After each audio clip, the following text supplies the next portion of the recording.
but I think we don't want to play too loose here. And, you know, big risk of Kazuki's position is that he's got 4 blots around. Dirk only 2 for now, which helps. Keeps him a little safer.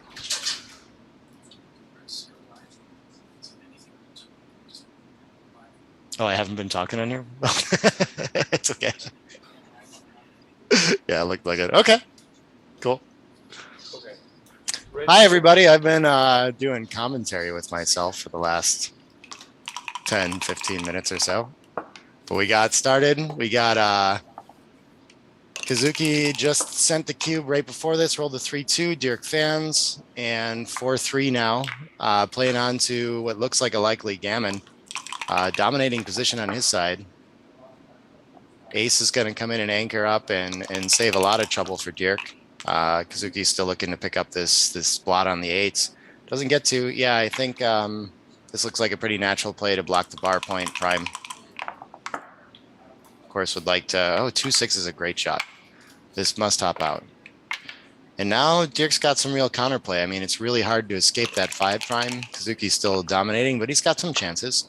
An inopportune fan like this could end up with a couple blots in the air that could give him time to work his way around. 2's going to hit. Does 1 need to split and step up? Or, okay, yeah, we don't need to diversify for attacking. It's more important to get the edge. 3-1, great shot from Kazuki. Right in. 4-2 is, I don't think we want to give Kazuki tempo by letting him hit on the 8s, but it's a little, yeah, so just cleaning up blots. I like this.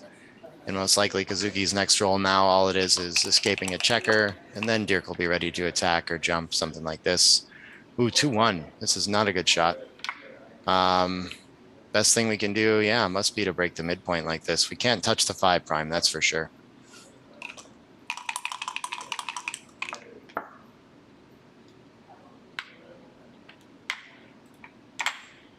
Two totally OP players from different generations. Yeah, both very strong. Aces, definitely going to step up, definitely going to hit, and then the rest of it, I guess just consolidating, doesn't want to get hit and give that tempo. The 5, yeah, I think we got to hop out to avoid the problem we had last time with 2-1. I like this. This is kind of a timing-oriented play. Nice shot. 5-1's going to hit, and then we can lift the blot too. Again, really having to play safe behind that 5 prime and stuff. Okay. Oh, 2A accidentally put it in different, so we'll get that cleaned up.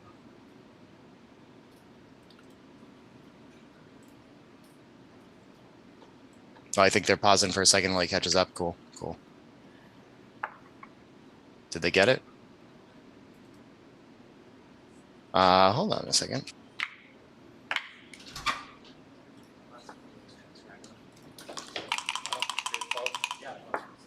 Pause? Yeah,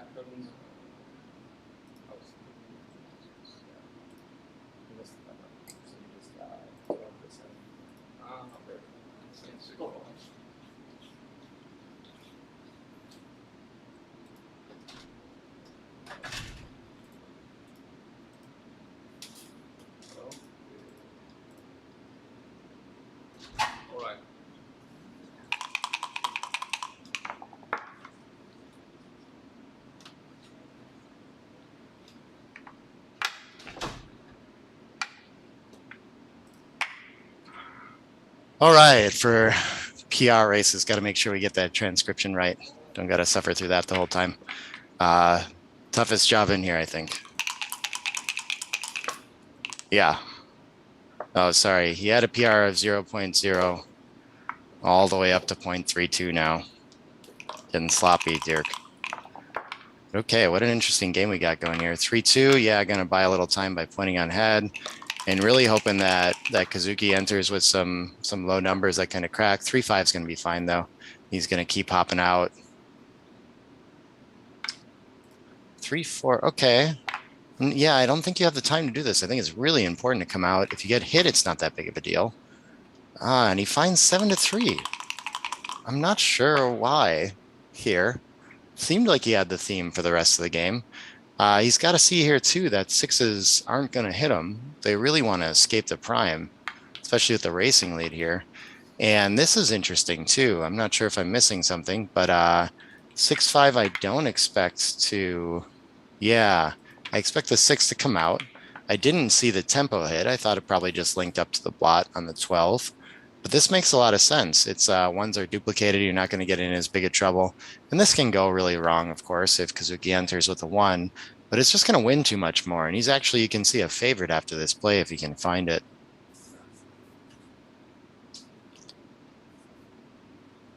Yeah, so we've been talking about the final here. Kazuki Yokota and Dirk Schiemann, they're going to play 6 matches, 2 points available in each match, 1 for the match win, 1 for the PR. Look at this. I can't believe how close this is. Okay, Dirk knows it because it's blocking the... Okay, he does have Kazuki out of timing.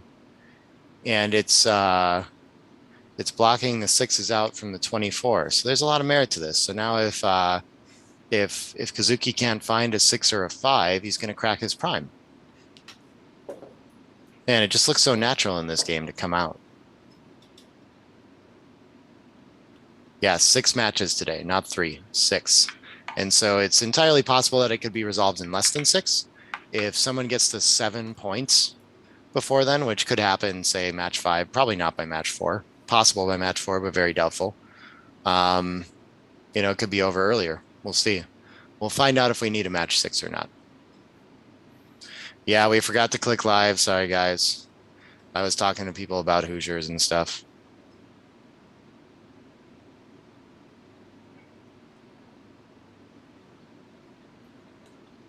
Oh, Dimitri with the Hoosier history. I like it. It's interesting. Comes from a Samuel Hoosier. Okay. History lesson. Good stuff. Glad to have you in the chat, Dimitri. Oh, and the ace is going to be very dangerous for Dirk now. Yeah, we're going to hit off the edge. And then what else do we have but to break for distribution from the 7? I guess we could lift both and not... I mean, I don't think so, though. I think you keep the distribution. Oh, it's so hard to say, though. 4s come out, so now you created a 3, so that's a good argument for it. Okay. Ace in and Dirk on the ropes. 4-2. Oh, and that's super interesting that Kazuki's 4-in play didn't actually harm his PR that much. Ooh, yeah, this is a decision point, too. What a complicated game they found for game 1. This is what we were hoping for, I guess, huh? Yeah, my first instinct is just I have to come out. But when you do that, you leave 1s and 2s and a billion shots everywhere else, and you don't take advantage of all these blots. So 7-1's a really strong contender. And look at that. Plus actually has it ahead. Buying the time with the tempo with all these blots around it's just important. I like this too. This is if you're going to hit, why not step up and try to escape? Must be close. I guess you could clean up a blot instead in case something like this happens. Oh, what a shot from Dirk. The back and forth in this game already has been just incredible.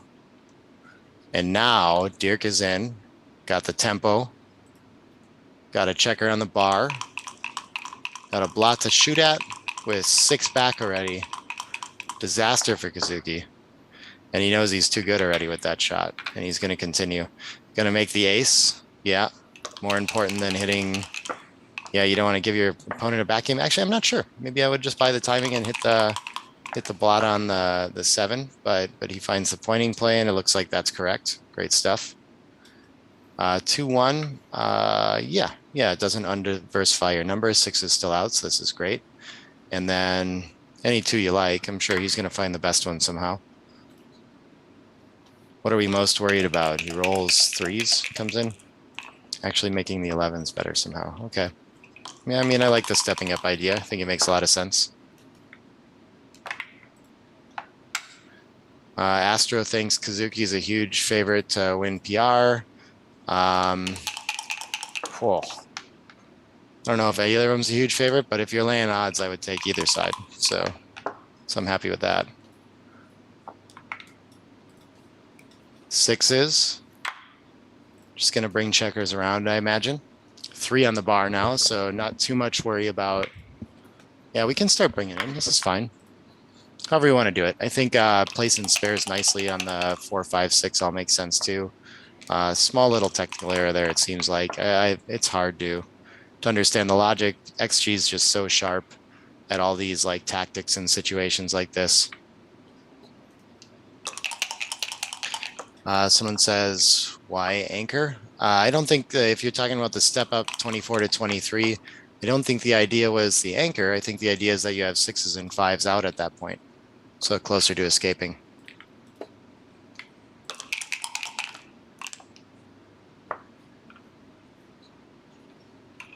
Someone says we need to bet before the match starts. If he's taking Kazuki's side with the edge, I think it's okay. All right, Dirk's bearing off and likely to win a gammon. Some unlikely backgammons here too, I mean.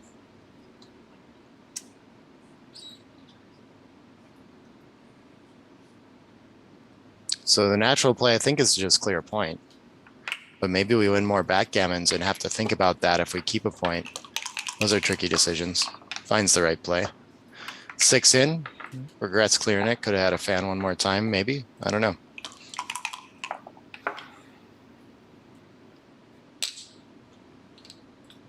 Verdict thinks the priority is hitting with 6s and 5s. I don't think so. I think he's got a bunch of checkers on the roof already and kind of time to deal with this. Yeah, 5 ace, we're going to pre-clear the 5. Hasn't decided for sure yet. Looks a little awkward. 6-2, 5-2 are going to leave shots, things like that. But here's 6-5 is the only problem. So it's less shot leavers. So he just rips the checker off. Yeah, I could find that play. I'm not sure which will be right on plus plus.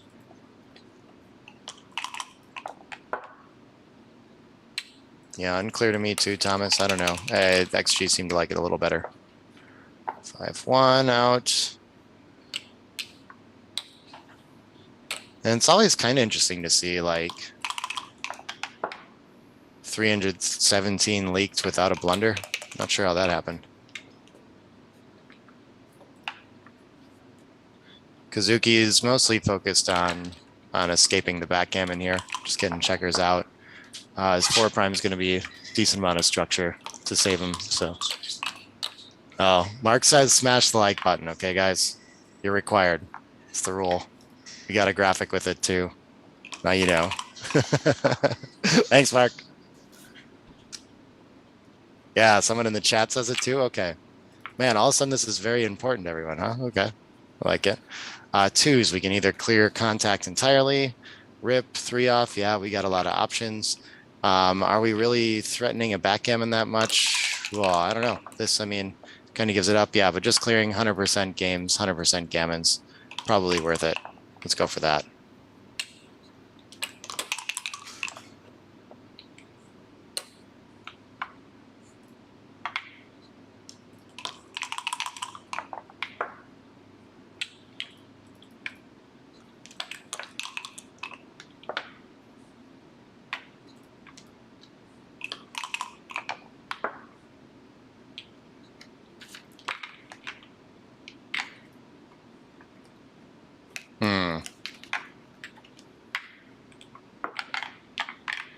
Somehow people think the PR line should be impacted by the score. I think Astro just wants to bet on the overall PR, which he is also trailing here in this start, but I don't think match wins or score affect that all that much. Hello, CMC. 4-3. Yeah, I think at a leading score like this, you're going to split instead of the 2 down, small stuff. 4-1. Sure, we can hit and split.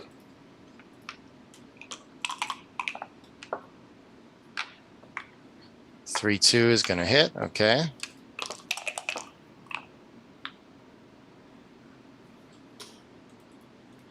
Now we can come in on the ace and bring a distribution 5 down. Yeah, it just seems okay.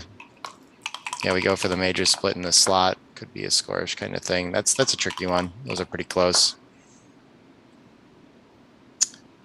And double 3s for Dirk. Yeah, unstacking, that's always, you got to reach for those and assume that's going to be part of it. Not a lot going on with the back checkers. Sure.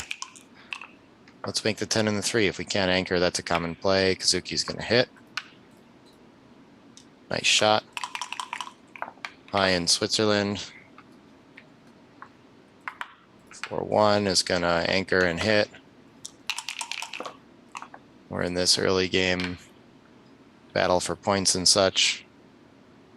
Yeah, oof. Yeah, the 23 makes some sense with the 3 made, 10 in the zone. I'm not sure. That's the tricky one. The split that we saw last time still makes sense. Dirk's going to make a priming point, a little bit awkward structure. I think he's still more blitzing. And Kazuki is going to be forced into kind of blitzy forward position too, gain a lot in the race. This one's going to be awkward. They're both kind of structurally brittle here. Yeah, 2 down. Can't give up our anchor against blitzy positions like this. Just sort of forced. You hate to disconnect like this, but 5s is going to ruin Kazuki's position pretty much. Bring that down. But I mean, Dirk doesn't have such a solid prime. So even if he can get to the outfield and control it, I think there's still going to be winning chances. Kazuki's checkers aren't dead yet.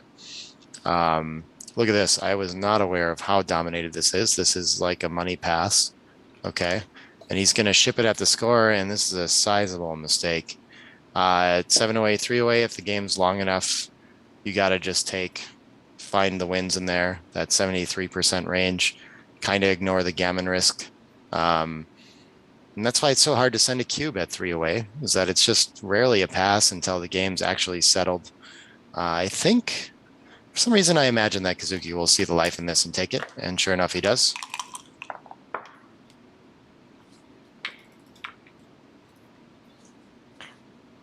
Someone asking if they can order Zdenyek's book in Singapore. I don't know the logistics, but I imagine you can.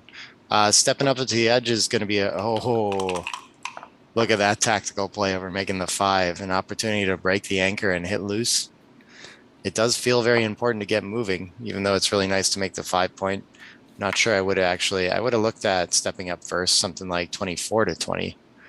But the play was 23 to 20, 3 to 2. That's a fun one. Yeah, I agree with you, Thomas, that it's very rare that a position with this much contact and gammons is a cube at the 3 away, 7 away score.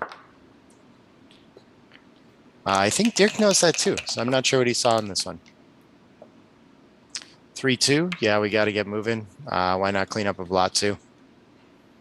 8 to 6, going to give you some small numbers to play.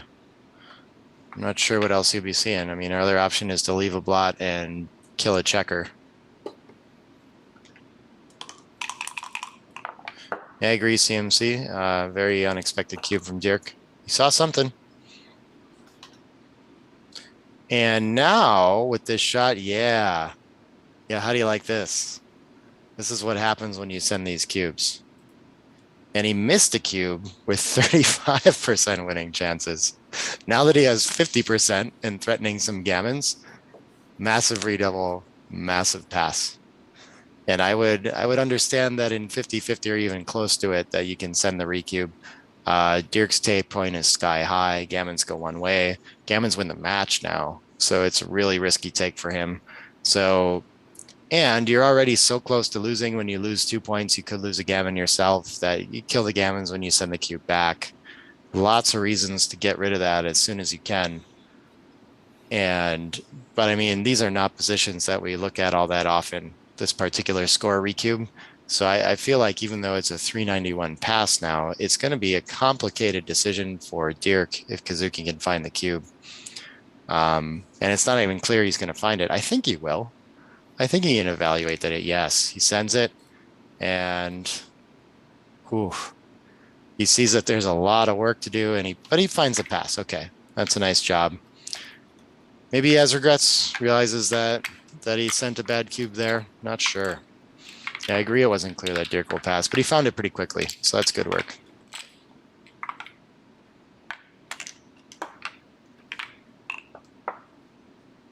Someone asking how Mochi fell out of the top 20 on Galaxy.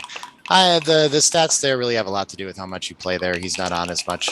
He was trying to challenge some top players to win some ratings points.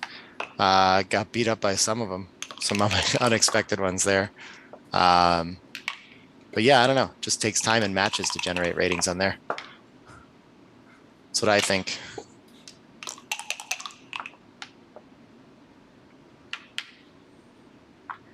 Oh, okay.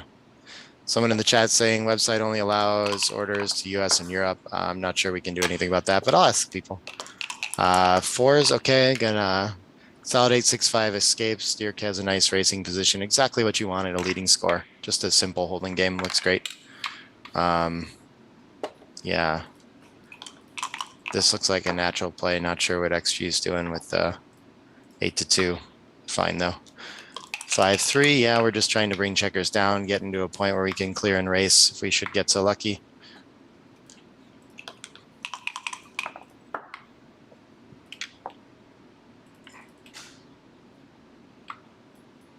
Fours is going to go towards that end. And now this is the kind of 3-away cube that you can get away with sending. Not almost no gammons here, just a racing lead. I don't think it's enough of one. We want to get in the pass territory first. He's going to count the race and find that out, I'm sure. But yeah, you're happy to play a non-volatile game with a cube and try to get to Crawford at this score. And yeah, the easy game is going to bring the PRs down too, Christian says. I think I agree there. Both looking pretty sharp. I know, I mean, right now, almost up by a 6 for Kazuki. It just means you made a mistake early in like the first game. It's really playing pretty good.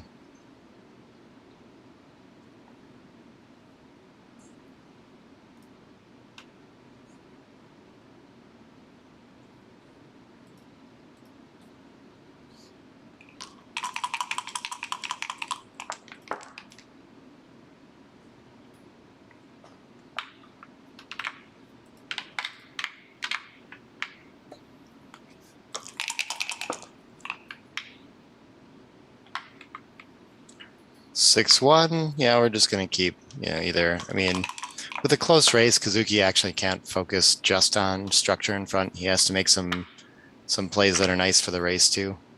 So that's kind of the thought with Dirk's play here. Just maintain the best distribution we can. Don't worry too much about being ready for contact. Contact's not that likely in this position.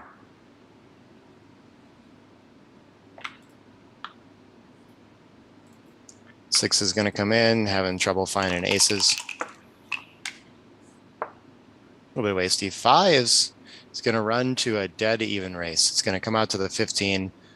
And then it's unclear to me whether you want to release from the 13 or just go to the 10. Yeah, I mean, they're almost tied.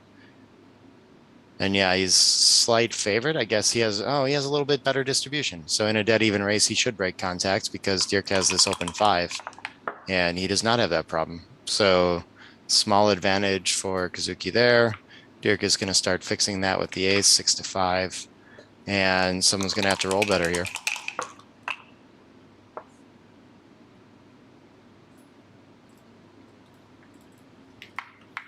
Two down, break contact with the lead, sure. All the way up to 55% favorite now. 4 is great. 5 is going to come down, sure.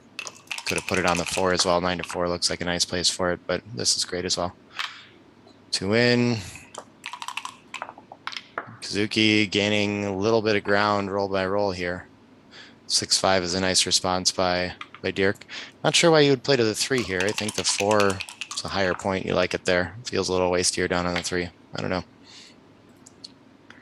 2-1. Yeah, I don't really know what the best ones are here. Those always confuse me. Guess this makes it most likely that you land on high points. 3-1 should just be 2 in, sure. And Dirk's leading the race by a little bit, but that 3-1 hurt. 5-1 didn't help either. Yeah, do we take a distribution ace? Sure, 4-3 looks okay. 6-5 should be 5 into the 4, yeah, and then 6 to the deuce, and I think this is the best distribution we can do. Could have kept him higher. I don't know. 4, maybe 6-5 here. These are also tricky. 3-2 seems fine. I don't know. 2 to ace. That's not the one I find. And look at this. 4 pips is enough in this race. I would not have guessed that. Is there wastage I'm not seeing here? Must be a feature of being of the take points. I mean, it's a short race, so Dirk was explaining, and he's like knows to think about this too. I mean, the simple racing formulas I think would say that 8 is the point of last take, and so being 4 pips shy of that, usually you want to be like 3 pips shy when you ship a cube, I think. 4 seems like a little too much. But there must be something a little bit different at the score. Dirk knows this stuff too. And he knows that a big issue is that in a medium race like this or short one, the recube vig is just a little weak, making it hard to take. And so it makes it closer to the raw take point, which is probably higher given that Dirk is going to get to Crawford if he wins this. So it's a good chance to send the cube a little bit early. And yeah, Thomas Temlin says he wouldn't sent this. I think maybe Dirk is the only one in the world that knows that that would possibly be a cube. But he studies the heck out of stuff like that, writing a book on it. Fascinating thought process about the game. Find some things that a lot of us wouldn't think to look at. Really cool stuff. Someone says this looks super 50-50 to a noob like me. Wait, oh, the race? No, it's not because I guess, yeah. I mean, it does look like that, but the distribution of the checkers matters a lot and how many pips you have left to go. If it's even and you're on roll even, then you're a favorite. Then it's not 50-50. So that's a good thing to keep in mind. Being on roll means you get to roll 8 average pips first. 6-5, not a bad shot. Would have been better to take 2 off, of course. Doesn't gain a roll. Dirk's likely to lose a roll here anyway, but 6-5, huge roll for him. And Kazuki's still very well in this. Yeah, 5 to ace and then 4 off. And it looks like he's going to have a Dirk miss in a set, most likely. 5-4 is not a miss. And we're going to Crawford. Yes, Nigel, you remember correctly, 6 7-pointers today. But I think it's, it might be more relaxing than the other ones because we're not having to coordinate a schedule with all these other players and figure out who's on stream. There's a lot of kind of chaos of the full tournament. Now it's just these guys. So when they finish up a match, if they finish early, maybe they can take a little break. It's not like we have to get going right at a scheduled time. So I think it's going to be a little more relaxing than a lot of the other days. Plus, they know they're done after this. All right, we got the graphics adjustment on the Crawford game. This rules. We get to know the pip count. 4-3 is nice. Yeah, you hit and you bring the cover in when you strip the 8 like that. 4-6 going to be punished for a good play. That's what happens. We have a 5-away, 1-away Crawford game, which means gammons aren't going to be worth almost anything for Kazuki. He just needs to win. And that means Dirk can play pretty loose too. Blitz, going to remake the 8s, and then why not around the bend? Wrong order, but I agree with the play. Lost the clock for a second there. Interesting. Double threes fans on a 2-point board. Oh, it's nice to see Kazuki laughing over the board too. It's hard to watch him kind of suffering yesterday, but he's feeling better. Other play, instead of 3 blots, we could come out to the bar and make the 9. It's not a very desirable point. But it feels like it consolidates a massive racing position with so many checkers back. Aces aren't going to hit you, probably. Break the 8. That doesn't seem like much fun. I like that play. There's so many shots from the bar here. I don't know. Interesting one. I think Kazuki is 26. I think we've got the graphic wrong. We'll get that. Sometimes, I mean, I think what happened is that the last 4 days have aged him 2 years. It's been stressful. 1-3. Why not come down from the 13? Yeah. And we can play loose as can be here. This is not a good position for Kazuki, and he needs to make something happen. Oh, nice. We got a fun decision now.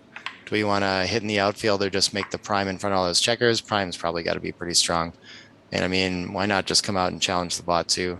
You're not very scared about leaving the ace, of course, since Kazuki would love to step up with an ace. Maybe try to make the 23 or hop out.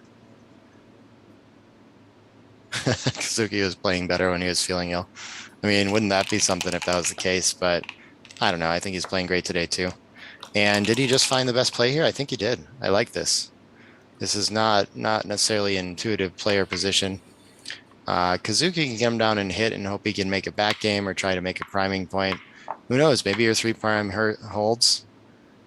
Tough one. 13-7, 6-3. Okay. common DMP kind of theme where when we're just crushed like this, we just want to get more checkers hit and send back and find a bunch of time and hope to win the game towards the end instead. Yeah, 6 primes are nice. Like this play from Dirk. 2 blunders from Dirk.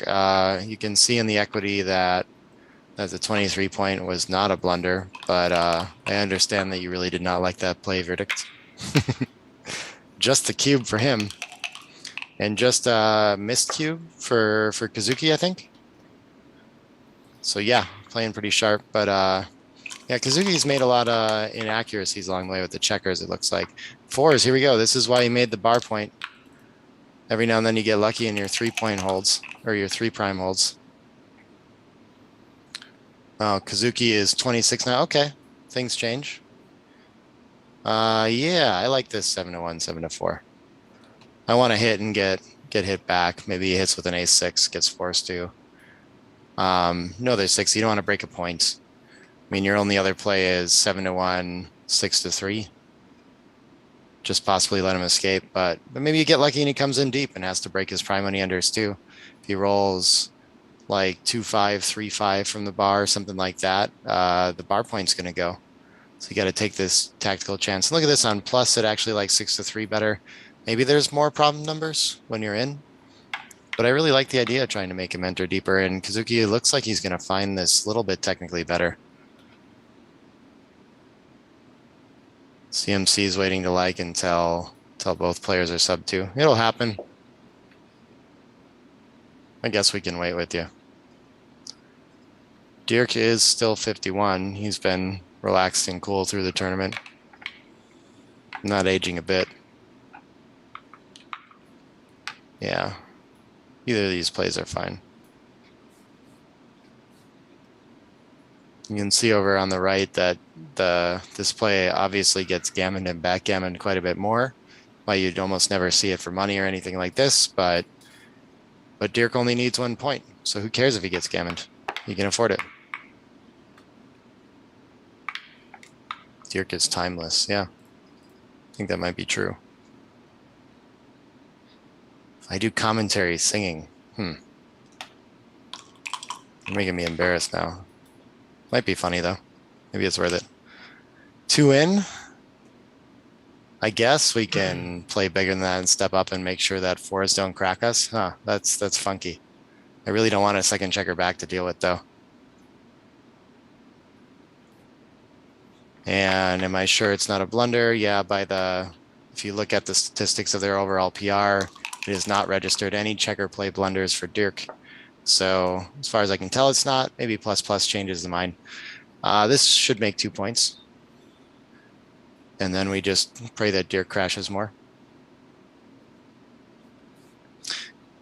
Yeah, people asking how Kazuki's feeling. I mean, to me on the stream, at least it looks like he's feeling a lot better. Seems in better spirits. So we hope that holds up. 4-6, okay. Dirk escapes. Should be easy cruise to a victory. 5-4. Kazuki's really going to need a 6 to generate some timing here before he crunches his whole front position. That's super important. Are there distribution aces and deuces that we'd rather use than coming in? All these Blotzen boards. Yeah, this looks nice. So does 6-5. Yeah, this seems like the best of it. Shouldn't be any shot levers from this position. We love taking a checker off that 5 stack for sure. How many matches in the final? 6 matches, 6 7-point matches.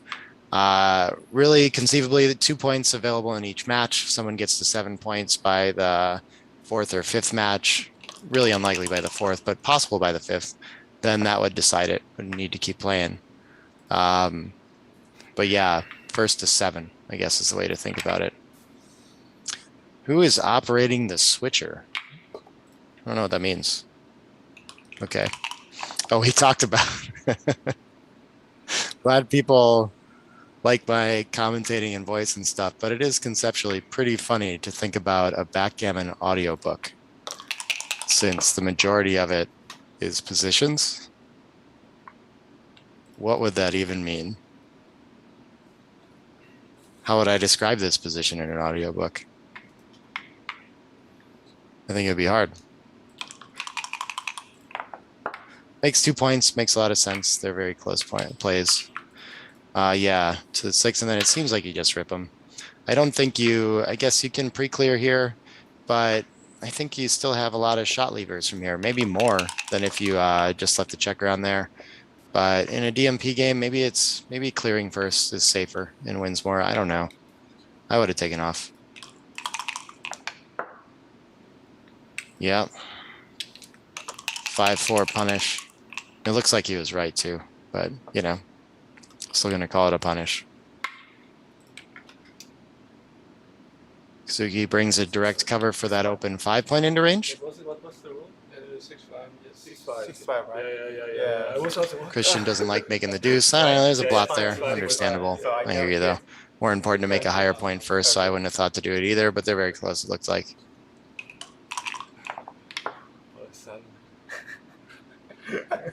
Yeah, this should be okay. He's got a tactical opportunity to play 5-3 and take a checker off the 4, but he can also do it this way.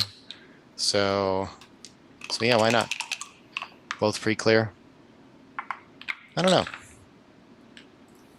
6 covers, 3 around. Kazuki's ready to hit a shot for sure. This could decide it. 4 is off. Looking very strong for Dirk, even if he has a shot hit and closed out now. I think he's still a small favorite at this point, maybe like 60% to win until Kazuki starts bearing off. It's going to be a tough one to pick up. Double 2s, very interesting. Now I guess we want to split off and leave an ace or a deuce to break. Not 100% certain of that, but that's what I'd be thinking. And he goes ahead and does that. Numbers like 6-2 are going to be not quite coup positions, but okay. This is the backgammon match 1. And so Dirk wins the match and the PR race, most likely. We got to plus it, but 2 points going his way, most likely. Depends how bad that cube is a little bit. Maybe it depends a little bit about the miss cube too. But of course, we're going to double check it with plus. So 11:30 or something. I'm going to go talk to them to see when they want to play the next match. If they just want to sit down and go, or what they're thinking here. 11:30?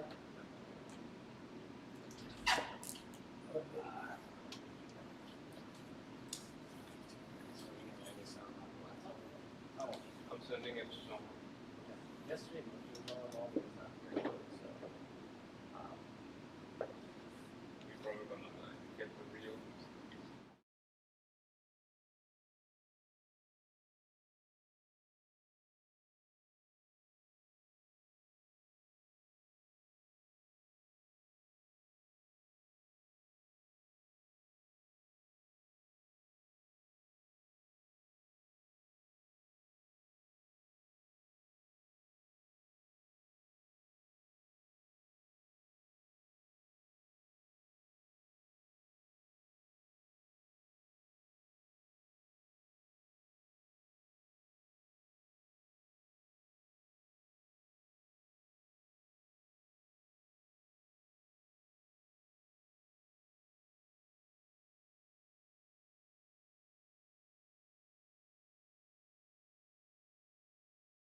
Hey everybody, we're coming back here to get started. Oh, we're a little behind. Everyone was having a blast studying the last match together while we roll it out on plus plus. Not quite done. Almost certainly going to be the PR point for Dirk. I think around a 1.8. Kazuki's low 3. Nice play. Well played on both. I come back to everyone go easy on Nick. What's this about? You guys being mean to me while I'm gone? What the heck? All right. Excited for match 2 here with Dirk with a 2-0 lead. Strong start for him. Okay.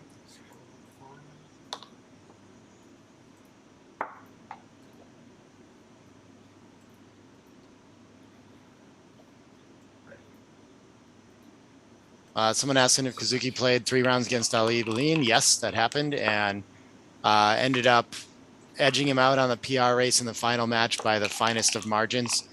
3.46 to 3.48 it was wild. And it was dependent on plus plus and rollout and UBC settings too. Couldn't be closer.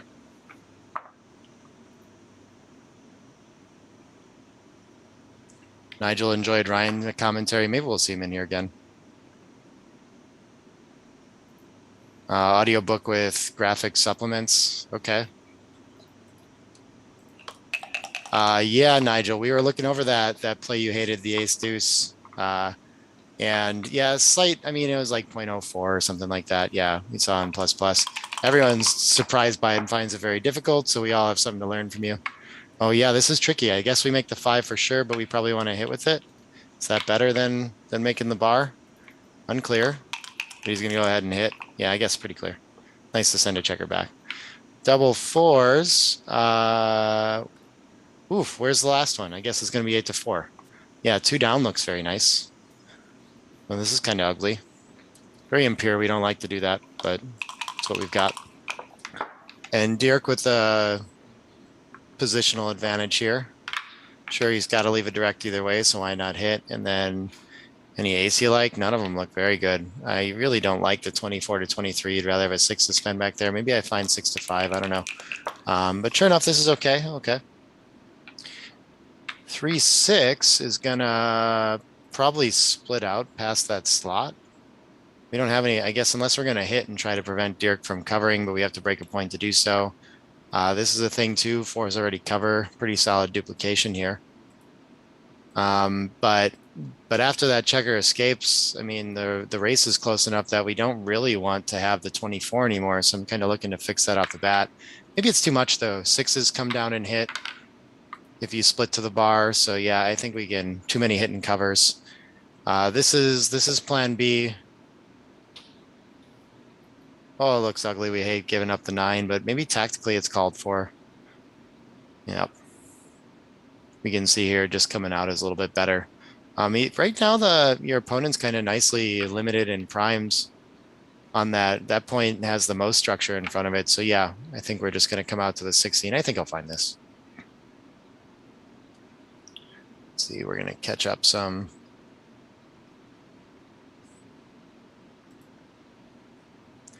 Asking if we're going to miss 10 minutes of the second match. I don't think so. I think we're live. I think you're seeing the start of it. I think we're doing well here. We've got it recorded, I think. Maybe it didn't stream to YouTube, but we probably got it. Probably show up. Hopefully show up in a video somewhere. We'll see.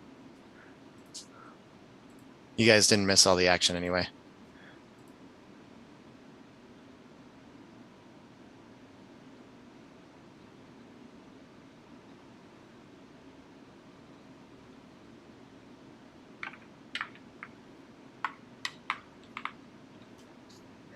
Yeah, someone's saying UBC is still in its beginning. It is. We keep learning. Understandable mistake here. Oh, it's a blunder, I think, on plus plus settings. Better to just come out. That tends to be the case. A lot of times you don't want to break your structure for a tempo, but he finds a fan. That is quite a fortunate sequence, but with 3 back, I still don't think we have anything here in our Swiss cheese structure. This is going to be a roll. Pretty sure of that.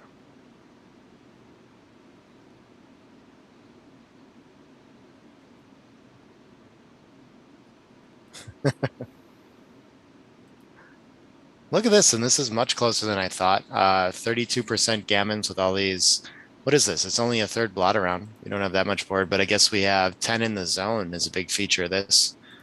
Third point slotted. Blots to kind of bring us around.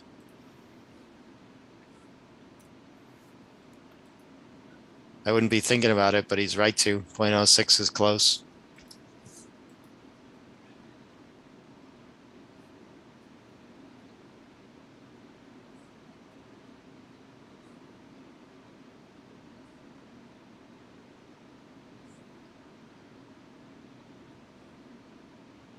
It's hard to see the likely sequence that just leads to a pass next roll, though, the market loser, if you will. So interesting. I don't know which one that was. Cool. Simon's helping us out with some of the decisions that happened quick that we ran by here, making the 4-point strong.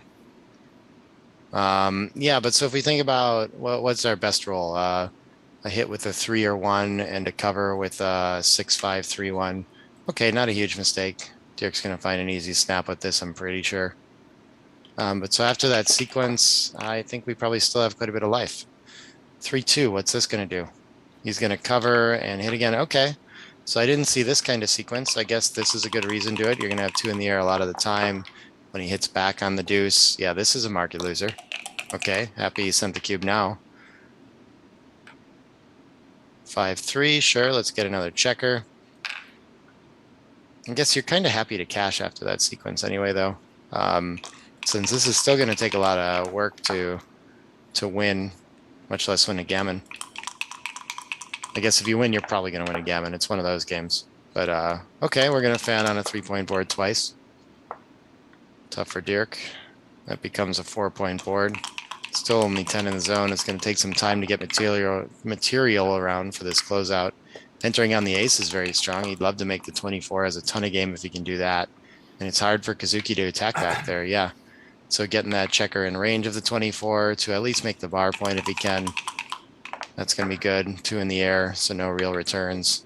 Ace 6, he makes it. So now we want to make the bar point. Ideally the 5-point first, but yeah, 2-1's going to make the bar, and then 1's going to probably step up 22 to 21, try to get moving. And Dirk's got life. 1-6, okay. I think he's going to have to slot the bar. Yeah, the deuce feels like it reduces shots, but it also has almost no upside. And here you should do it. Okay, we're in damage control mode. You can see 13 to 7 wins more. It's always hard to pass up the DMP play in that sense, but it loses a few more gammons is the problem. So tactically slightly better to just, yeah, and it's not a likely thing that someone's going to find. Just because it's hard to give up in backgammon. You always want to be playing for the win.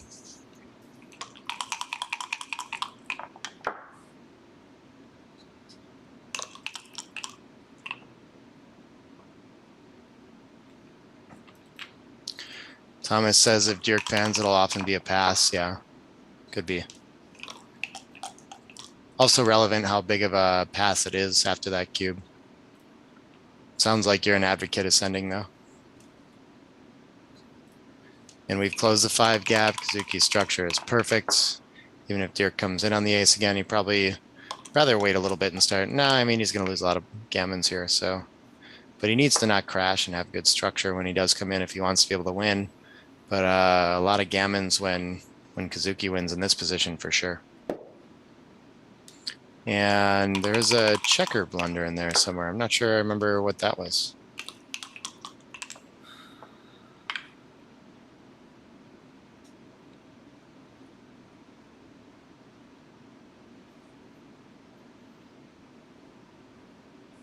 Maybe that 5-2 Simon was showing us.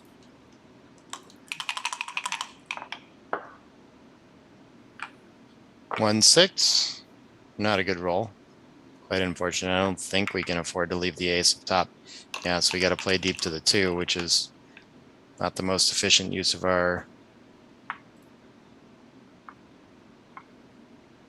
checkers there. We'd rather be making points in a pure way right now, starting with the bar and the 4 and the 3. 6 can come off the mid now, and I think we can cover it too. We're down so much that is, I mean, Kazuki's about to start releasing us, and letting checkers come off the 24. So we'll be wanting to use our sixes for that very soon, and spares as well to come around. But yeah, I mean, it's look at this, plus plus probably likes better. Once you put a checker on a deep point like that, XG does often like to cover it too. And it's not really, there's no concern about wasting gammon saving pips here, really. We're just, I think if we don't hit, we're getting gammoned. You know, it's not like we're in a big race to come around there. 6-2. Oh yeah, he's likely to leave a fly shot after cleaning the bar and things like that too. So you kind of want to be covered for the contact. That's probably a piece of it. What about 2 in, 4 off? I guess we can do this to clear, but it's going to leave a lot of double shots. So, and we don't really like stacks of 5 in the center like this. But I guess the 5-3 with it makes a lot of, oh, the 2 off. Okay.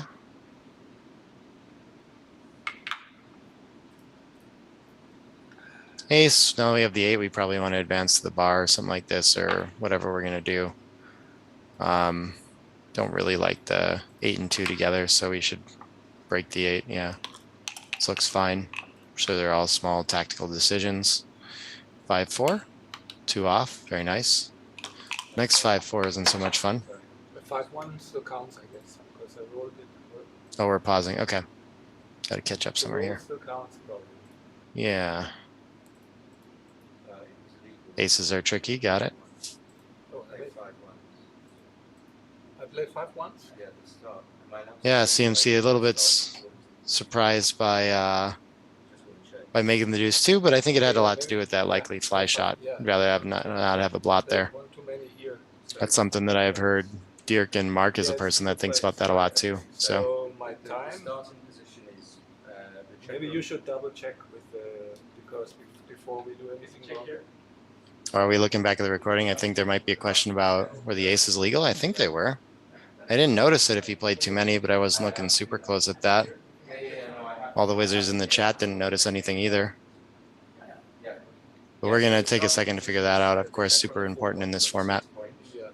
Yeah, I played 5-1. Yeah, I played 5. Yeah. I don't know. And his position was. His position is correct. So yeah, this is correct, right?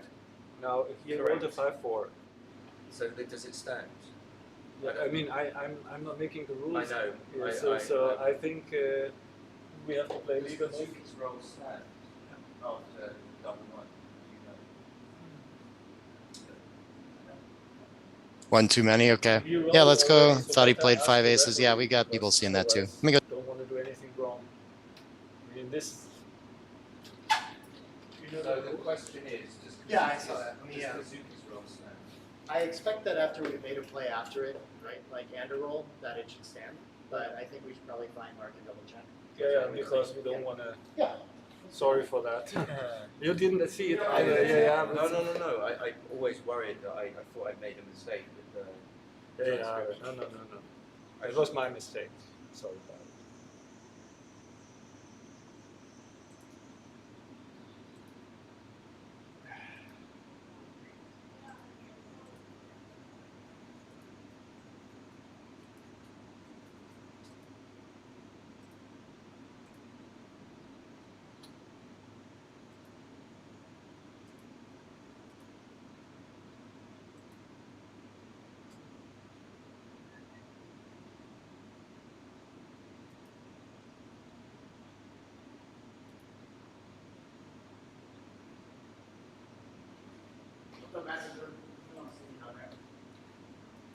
I think the interesting question is like what it means for the PR, right?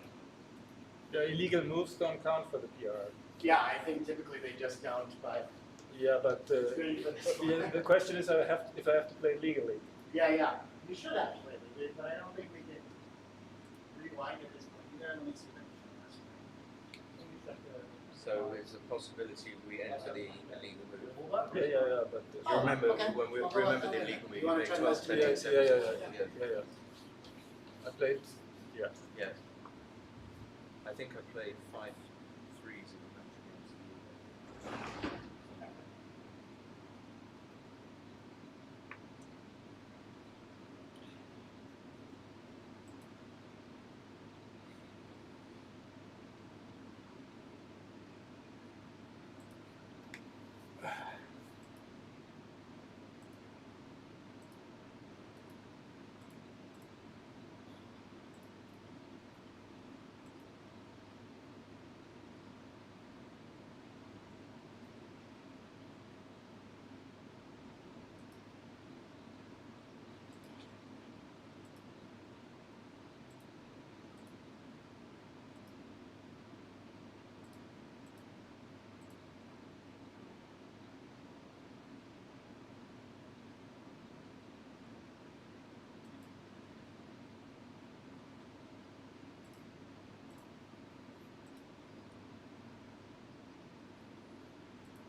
don't see him. Let me see if Wilson got a message back, but I've got an idea.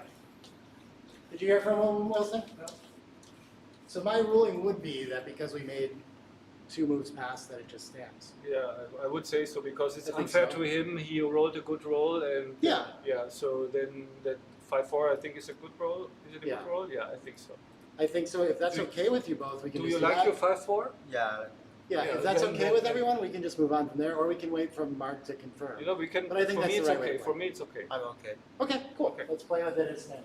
So then the position now is this, this, and this, and I have the 5-1 to play. Yeah. Okay. Okay. Just let me make sure. I've Yeah, got yeah. You tell me when to go. No, that's still 1 too many. Yeah, yeah, but that move stands. Oh, the You illegal. have, you have to move. enter the illegal I move. didn't realise that that was the. Yeah, the double aces was the illegal move. Okay, that would take me. So it's 6 to 4. All right, 7, a little bit of fun drama. 8. Um, and it's 12. funny how often illegal moves happen in a tournament. So we're gonna have to transcribe that. That aces, Dirk accidentally played an extra one. Kazuki didn't notice. I didn't notice. Some of you on the stream noticed. And then Kazuki rolled, played his roll, liked it, and then Dirk had rolled as well already.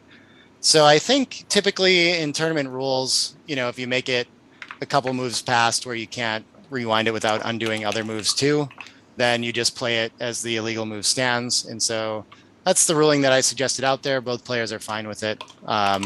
Think, you know, we could have confirmed with Mark too if he had something written down on that, but I think we're okay. Everyone seems happy. We're going to move on from there.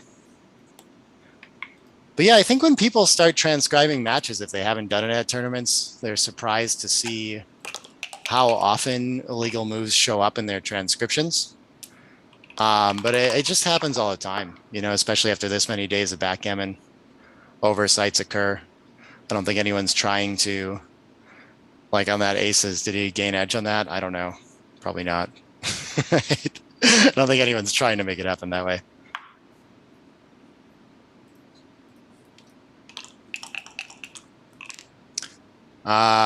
People asking about my red short thighs, if I can do magic by clicking them together. Probably. I try to save it for when I need it. Oh, interesting point. Asking if Kazuki is maybe affected by the lights. We could ask him about that.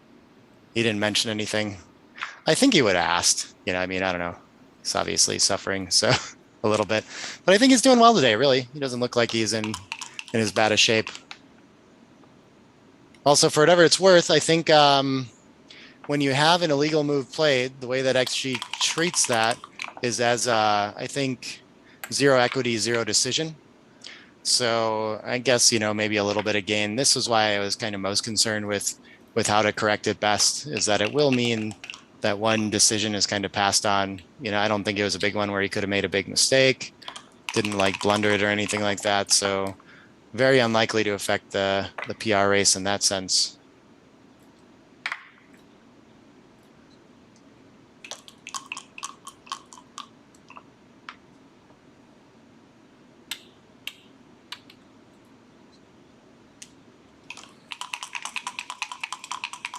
Uh-oh. People think looks like he's suffering. Actually, I mean, I think a big part of what he's doing, by the way, it's just like expending a lot of energy and stress is kind of what triggers is like whatever condition that's going on. And so he knows that if he's just like very careful and relaxed and trying to not spend too much energy, that he's likely to stay okay. So I think he's just, you know, had a bad day earlier in the tournament and a little bit more now, just trying to make sure that that doesn't happen again the best he can, and relaxing the way is the way he does that. Also, when he wasn't feeling well, he's still playing like outrageously good. So I'm not too worried for his performance here as a result either.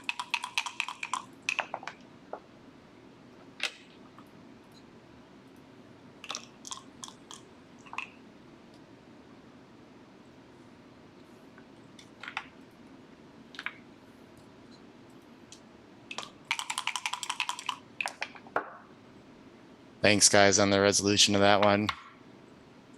Yeah, I don't know. I don't think the lights look quite as bright out there. I don't know if you've seen him before. If you look straight at it, Probably wouldn't feel too comfortable, but I think it's too bad. That's a good one though. I should ask him about that. I don't know. Maybe we can play in the dark.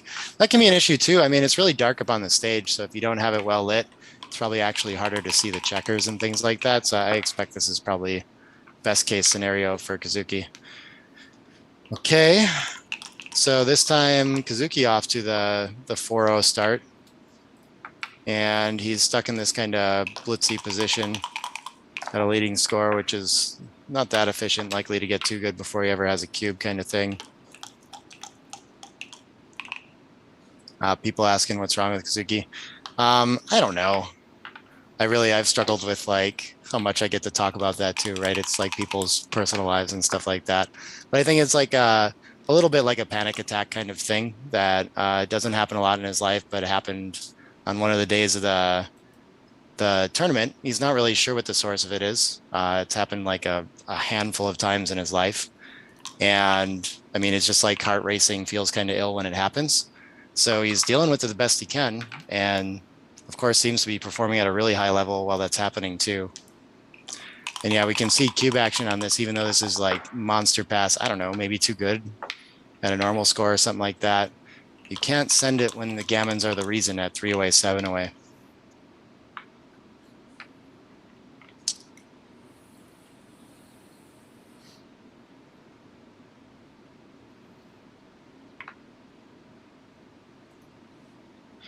Yeah, I guess if it was bothering his eyes, he could find sunglasses to use or something like that. But no, I know it probably like looks like a migraine or something like that. I don't think that's what it really is. I think he's really this posture is just trying to relax. It's if he like feels like moving fast and things like sudden movements can kind of trigger it. So I think he's just being careful there.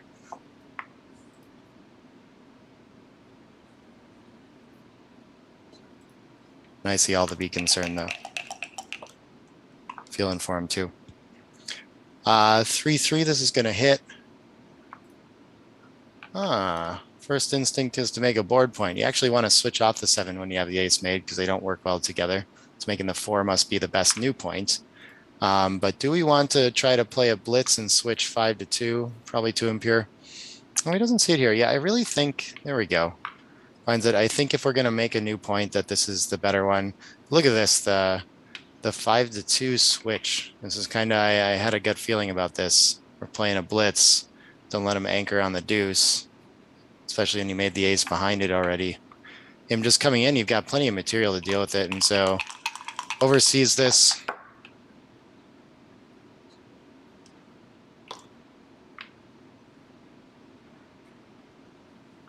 And now he's got to decide if he has a cube at the score. And again, I think this is just, wow. I'm never finding this. Here's the thing about this too. You can see if he misses it, it is a itty bitty tiny error. But if you saw these numbers, knew you were winning 76% of games and 55% of gammons, I imagine you might think you're too good. The secret to this score in that 75 to 76%. Wow. He finds this, and Dirk has a really challenging decision. Because first, Kazuki has to know if he's at like 75 or 76 or what. And if he's exactly there, he can send the cube in cash. And if he's any below it, then Dirk kind of has to just ignore this 50% gammons and take and hope to ship in a recube. We saw last match, Kazuki missed a recube there.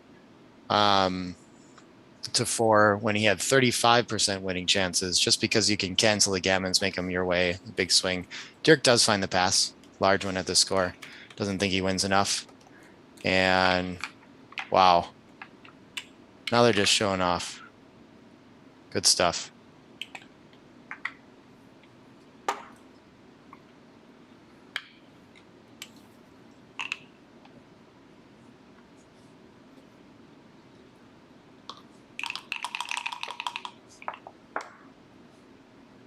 Two away.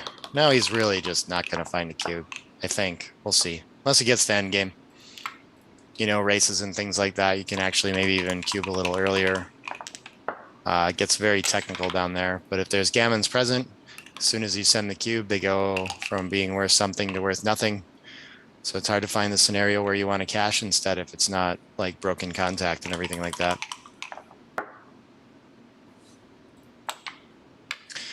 Yeah, I saw the switch too. I'm sure when Kazuki sees it in the transcription, he'll kind of feel like he should have found that one. Some of the mistakes from last night match he saw as obvious afterwards too. Happens over the board. Just focused on the wrong thing for whatever reason. Yeah, where's the last four here? This is very confusing.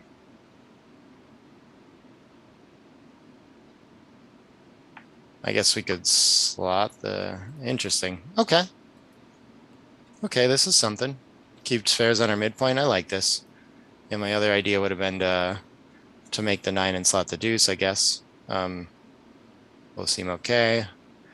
At 2 away, if Dirk's got almost any sort of gammons and edge, he's got to ship it. I think Kazuki's going to see that this is 50-50 enough that he should find an easy take here. Kind of clearly not a cube for money. And he does. We'll play this on. 2-4. Nice shot. At the score, this is the kind of thing that could be a market loser for sure. 2-5, gonna keep Kazuki well alive for sure. Sends him back behind his structure. 5-4. We do have the anchoring option, but hitting must be better. Let's send 4 back and win a gammon.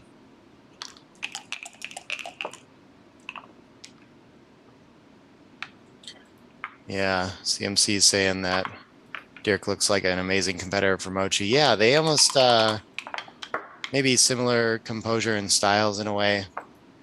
I don't know. Man, I expect either. You know? It's Mochi's got a ton of respect for Kazuki's A game. Thinks that he's capable of playing better than him at times. Kind of depends on the day thing. 1-5, interesting. We don't want to come in on the 24, but at least we hit on the 8 point. And nice shot for Kazuki. Dirk's still fairly happy to have sent the cube in this game. I think, yeah, we got to go to the 22 here. Let's not be primed by that bar point.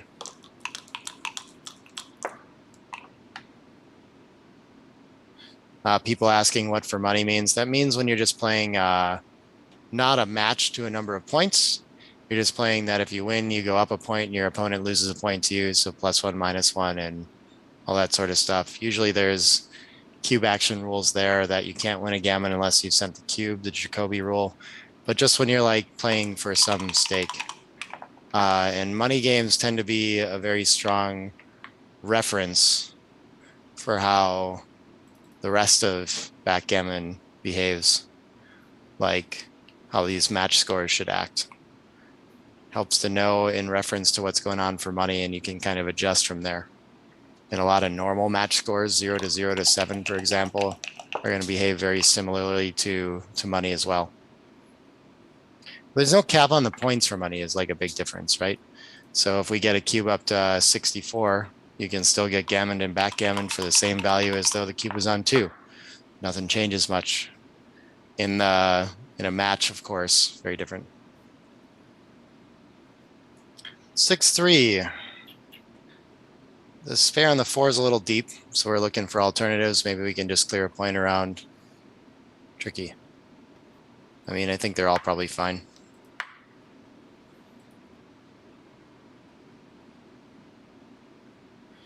What's the score in matches? Not sure what that means. I mean, in this one, 5-0 right now. I always speak in terms of away. So since it's a 7-point match, Kazuki is 2 away from completing the match, and Dirk is 7 away. That's going to behave the same as though the match was to 9 and Kazuki was winning 7-2. So away is kind of like should treat however many away as the important relevant feature, not the actual number that you have.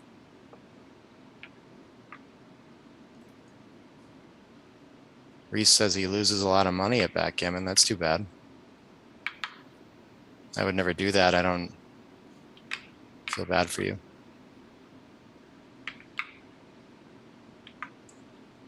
Bar to 22, 24 to 23. Which anchor do we want? Yeah, I guess this gets more at the edge. You only have 2 checkers really severely primed.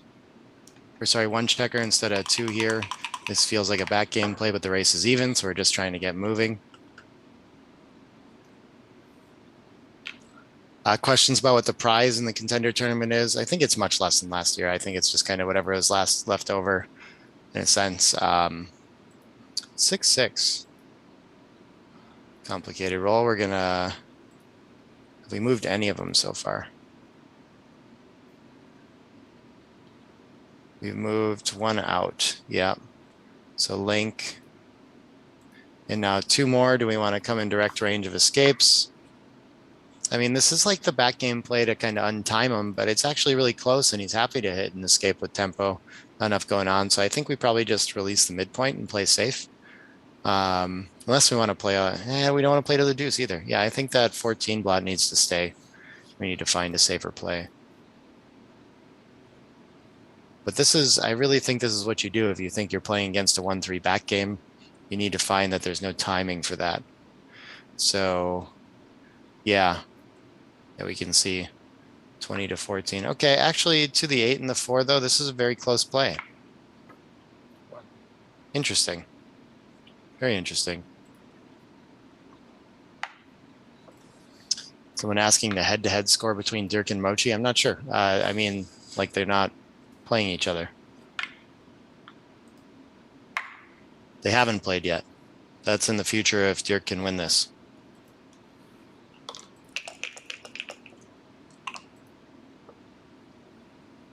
Oh, what's the score in the finals? My bad. Yeah, right now Dirk won. This is match 2 of 6. In match 1, Dirk won the match and the PR point, so he's leading 2-0. Very strong start for him. Yeah, 5 for sure is going to start priming. 4 is going to help escape. This looks great. And Dirk has Kazuki quite dominated in this game. Could very easily win a gammon still, even with that anchor. With all this crashing occurring.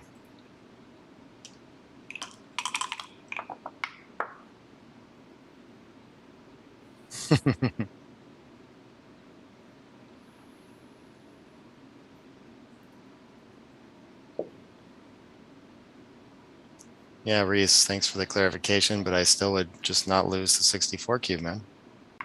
I'll take it and win.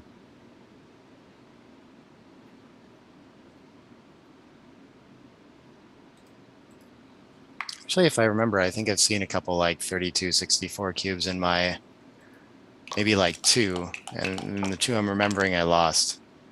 Maybe I wouldn't remember as clearly if I won it. No fun. Paid though. That's good. 3-2 here. I think we kind of like to contain in case the opponent can run out. So, oh, this is an interesting idea too. Why not? Get a pimple off the prime. I was thinking I'd really like the 8 to come into our board. I don't mind where that spare was on the 5 or 4 or whatever it was. Yeah, on the 4. Okay, it's a little front loaded. I don't know. This is fine, but I would expect it to spend a 2 or 3 from the 16 and then also come in. 4-3. Gonna make a 4-point board. The thing is, like, Kazuki can be happy to hit with an ace and kind of generate some time, hopefully, to come out. He's already crashed, so what's he worried about, you know? 4-3. Okay, catching up on transcription real quick. Yeah, you got it. 4-3.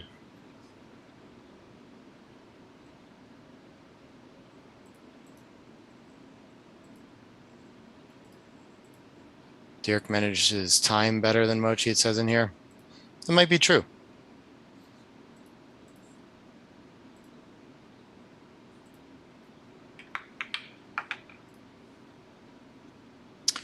Yeah. People saying Dirk has no weaknesses either. Yeah, I'm not sure what they would be. I mean, I don't know.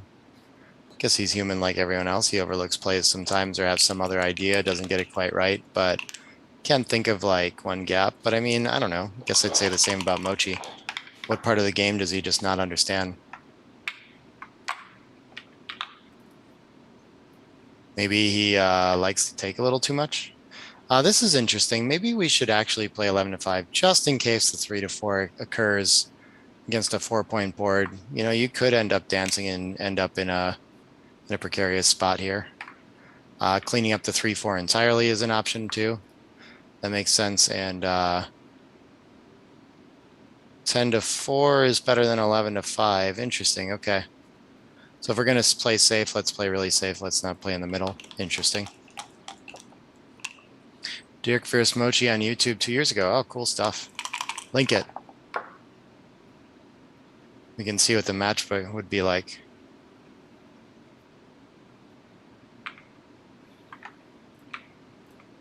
Mochi averaging 2.533 over the 15 matches played this year. If that's not Monte Carlo as well, that's truly incredible. Playing at 2.5 in this. Oh yeah, we've got the dice tower in the top. If you guys haven't seen and played around with that, that thing's a lot of fun. Got a prototype here, so I think some of the people, I've heard a lot of complaints about like the noise of it with plastic and stuff like that. With the leather, it's just nice and quiet. If you knock it off the table, it doesn't break. I think I'm going to be excited to have that. Seems a lot easier to travel with too. But yeah, again, if he's playing a 2.533 for real in real matches, real like not UBC, where you're kind of focused and playing consistent games against very strong opponents, you might be brought into some very weird positions in a tournament like Monte Carlo.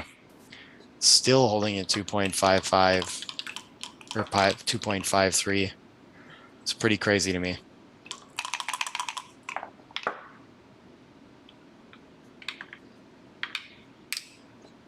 What is Dirk's J job? You know, I was talking to him about that a little bit. He was a professional poker player for a while, I think in Costa Rica, has a family. Needed kind of more of like a real job, called it. That's why he was playing poker professionally, needed consistent income. But I don't know, that kind of dried up over the years. And I think he's all in on the backgammon now. I think a few years ago, got contacted about working with like Phil Simborg at BLC and teaching lessons and things like this. And I think he's finding his way. Wasn't sure how fast his game would come back. He was playing a lot of backgammon in the 90s too. But had taken, maybe 15 years off from over the board. Was one of the guys rolling things out in Snowy and Jellyfish back in those days. So I'd never opened XG at the time either when he got back into it. Of course, game came back to him really quick. And I think this is what he does, working on authoring books and finding ways to make his living in the backgammon world, as far as I know. One of the few.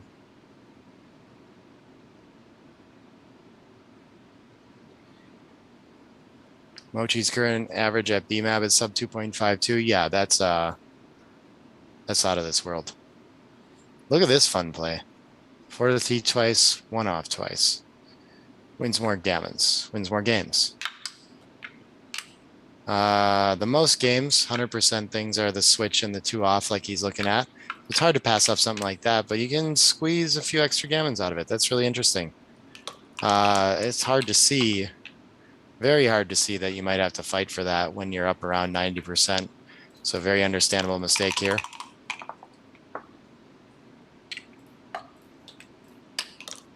We've got 5-pointer results. Yeah, anything can happen in a 5-point match. Tough to know much from one 5-point match.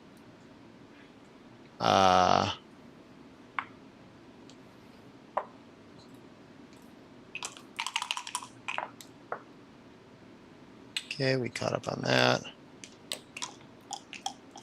little bit of transcription stuff.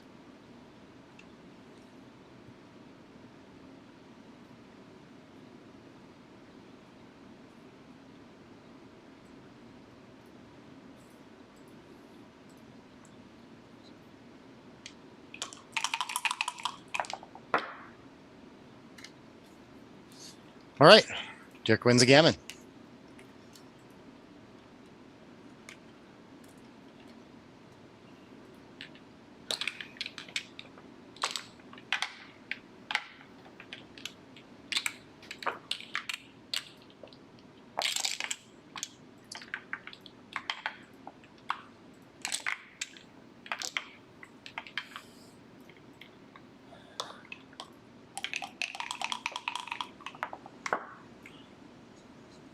Oh, people want to see the dice tower on the stream. Yeah, probably not good for this setup.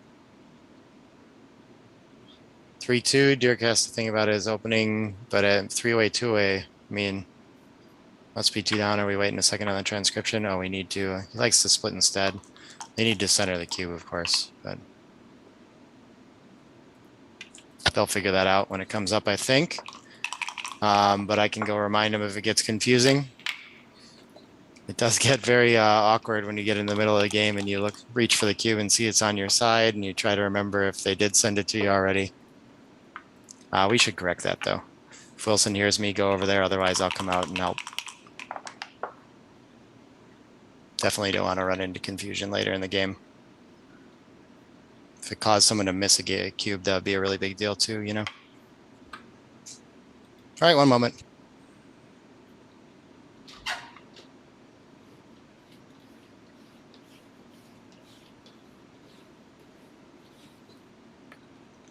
So yeah, I was about to do that.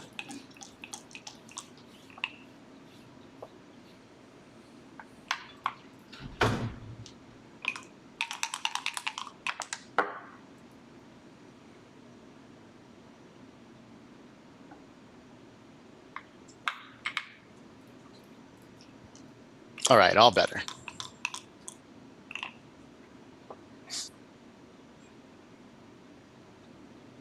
And what do we have going on here? Kazuki's still at 2-way, 3-way, not sending a lot of cubes.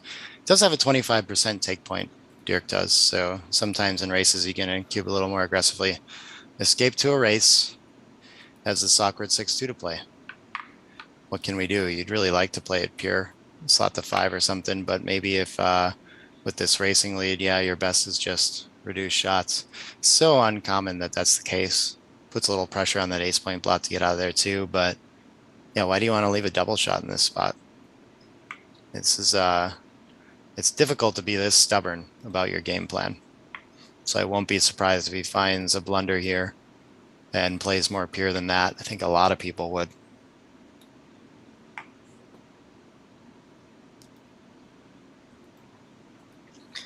Yeah, CMC considering quitting his job for backgammon. You like Dirk. You like Mochi. You guys will be exactly the same after that. Well, thanks on the bland tee. Yep.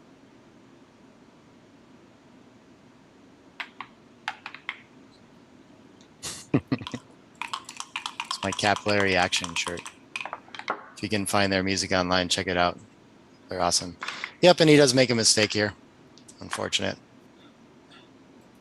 But I mean, very understandable. I think a lot of us would find that play. Thomas, okay, Thomas and CMC think they'll find it. Still think it's hard, man. That's probably my biggest weakness in a way is, I don't know, it's hard to make ugly plays when they're called for and not find something more pure. I mean, 8-2 is just so ugly. So rare that that's called for. 5 in, 3 hits with the better board. And this is actiony. This could turn into a cube pretty quickly. 3-way, 2-way, probably the least sensitive of the sensitive scores. And a fan, yeah, this is for sure. I think he can just ship it and figure it out. So you're going to have to wonder if he's got any reason to and play on. But I mean, come on, there's gammons at risk for sure. There's got to be market losers. This feels like at least past that side of the market. Is it that trivial? Yeah, look at this. So super trivial pass at the score. And I guess clear double for money too, so we should know it that way too, right? So clear pass at the score. And he's got to figure out if he might need to play this on, and it's so close. So close.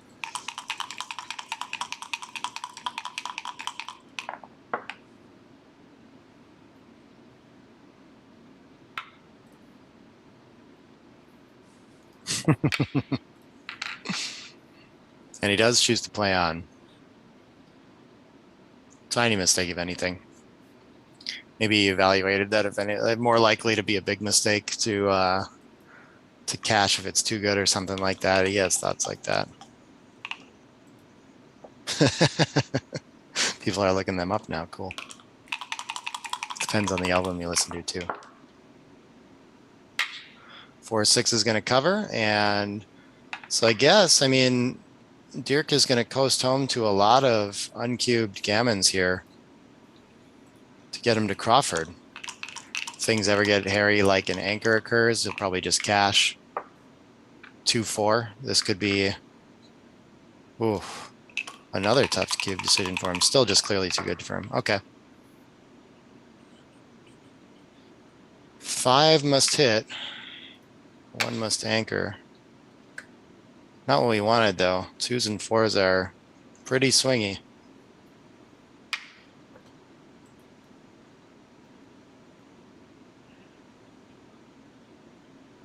Yeah, I think I guess, yes, too good. He's evaluated as that. I think he was wrong by a very small margin on the first one. Looks like he was fine on the second one. I'm not sure. Maybe it was like break even, but okay. Big swing on this roll. He fans the gammons back on. 3-1. Yeah, okay. He sees the inner board switch play immediately. That's good stuff. I was looking at whether or not I would want to leave a second blot and board hitting 8-4, but this is better. Much better. 3-5. Dirk needs to attack away on that high point again.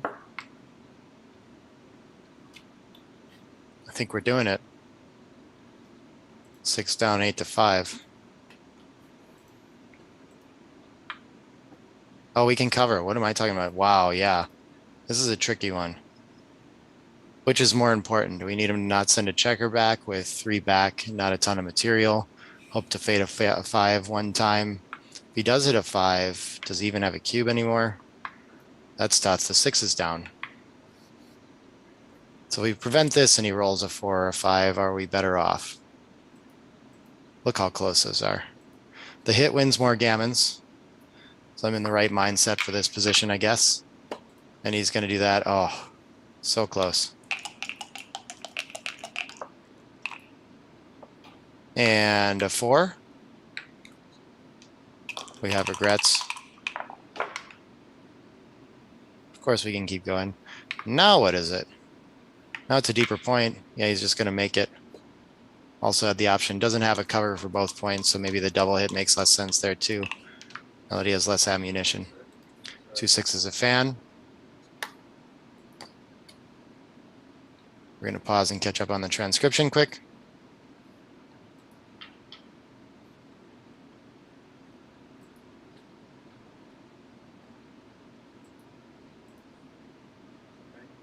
Okay. 6-2. Yeah.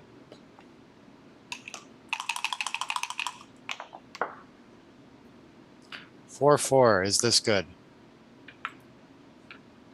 We start there, we think, and then we realize we only have 3 4s. And we have to crack our board. Ouch. 20-16 twice for sure. And then do we hit and leave? Okay, 20-16 once for sure. He's right. So we could hit and do that way. So I mean, I guess 6-2 is going to be 2 of them. Maybe that's where we start. Is there any one of them?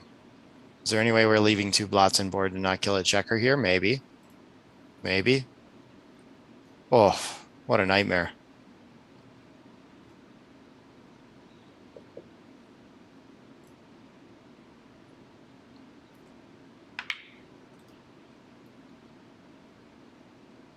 Is he even going to have a cube anymore?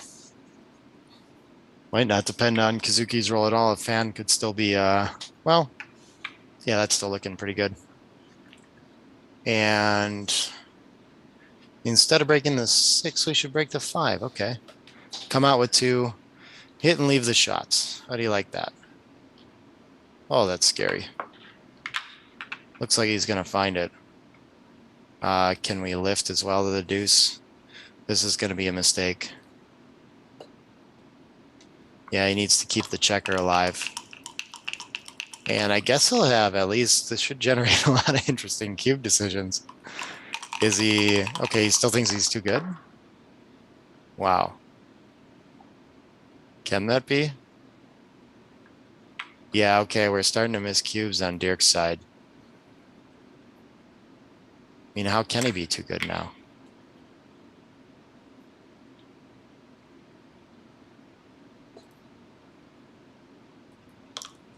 Ouch, and he's going to lift. Not sure that was the idea there too. And he's getting punished on the PR. Yeah, now he kind of has nothing, doesn't he? I guess he thinks he still has a cube. But he has 4 blots to bring around.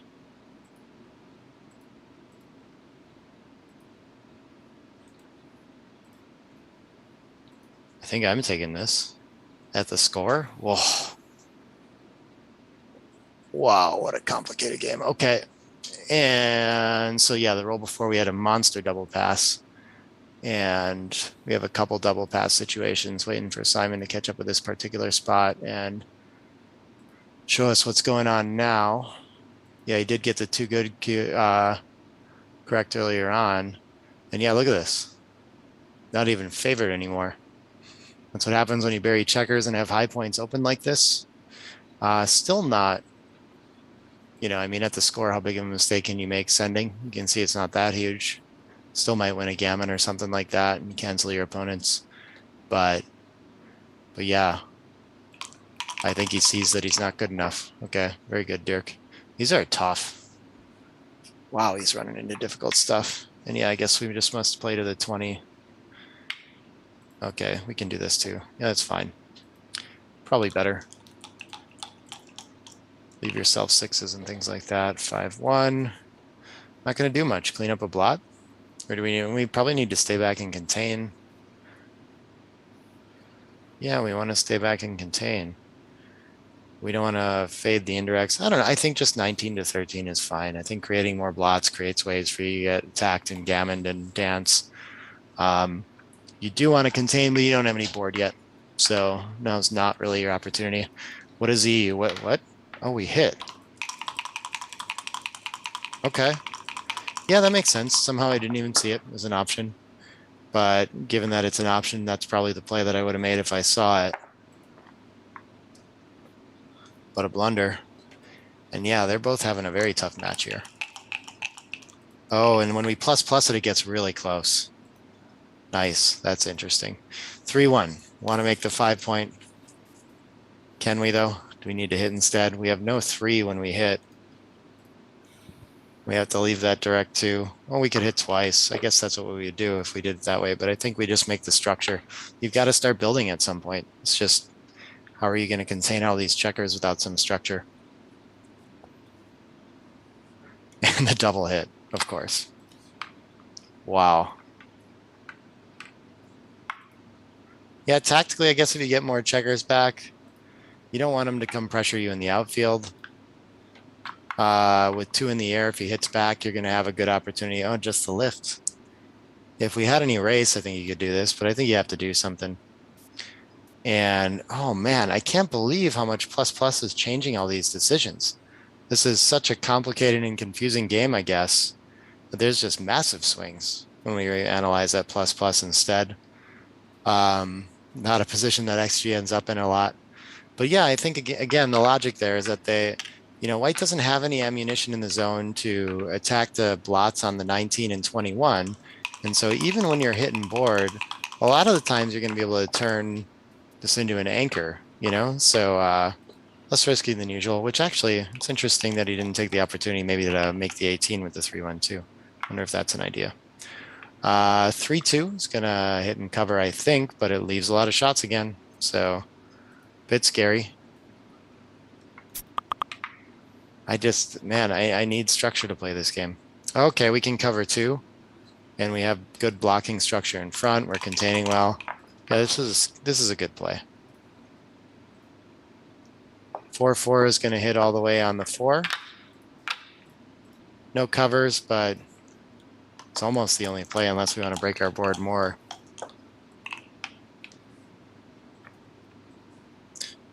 And he rolls a 6-6, it looks like. Yeah. Yeah, he didn't fix the dice, but okay, he's going to anchor. He's going to hit.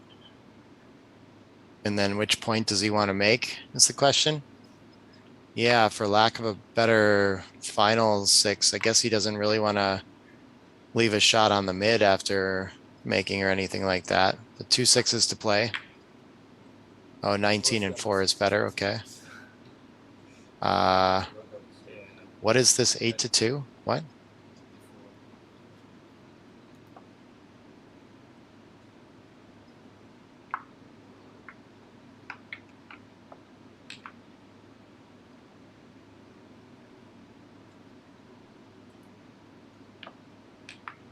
Guess it's still primed after that. You have a blot and board to attack. This is weird looking. We just really want to keep the 19. Okay, yeah, we're not coming out to the 13, so it's better to slot.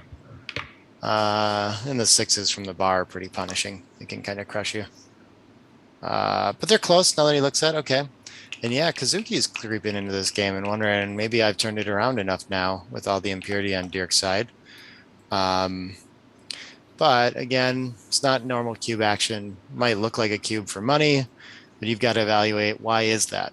If gammons are any piece of it, you can't be sending here. It's got to be entirely because your wins are around 75%.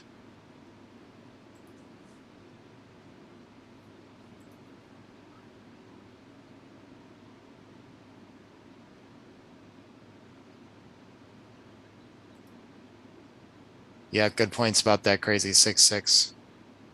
Plays with just one blot. Yeah, I mean, these are unbelievable decisions. Everyone else struggling too. Okay.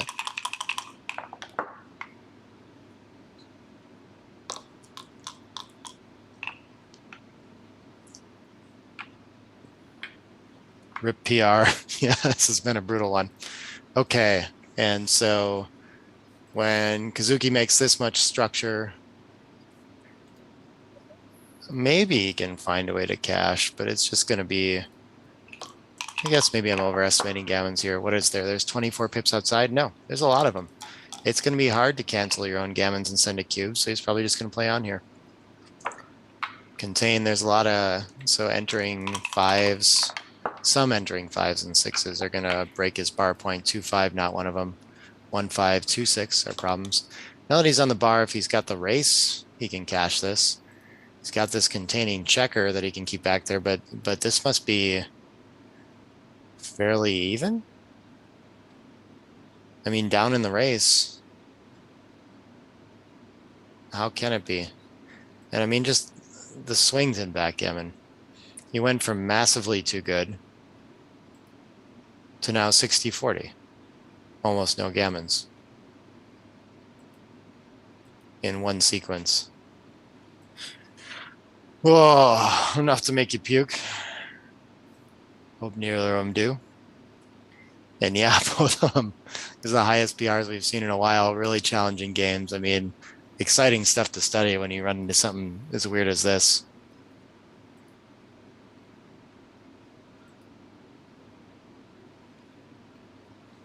Oh, people insisting that I sing. Smash the like button anyway. Don't listen to CMC. I'm not going to be bribed into singing. I'm going to sing of my own volition if I feel like it. It could happen. Usually there's food involved though. Well, no, that's when I dance. I don't always sing. Okay.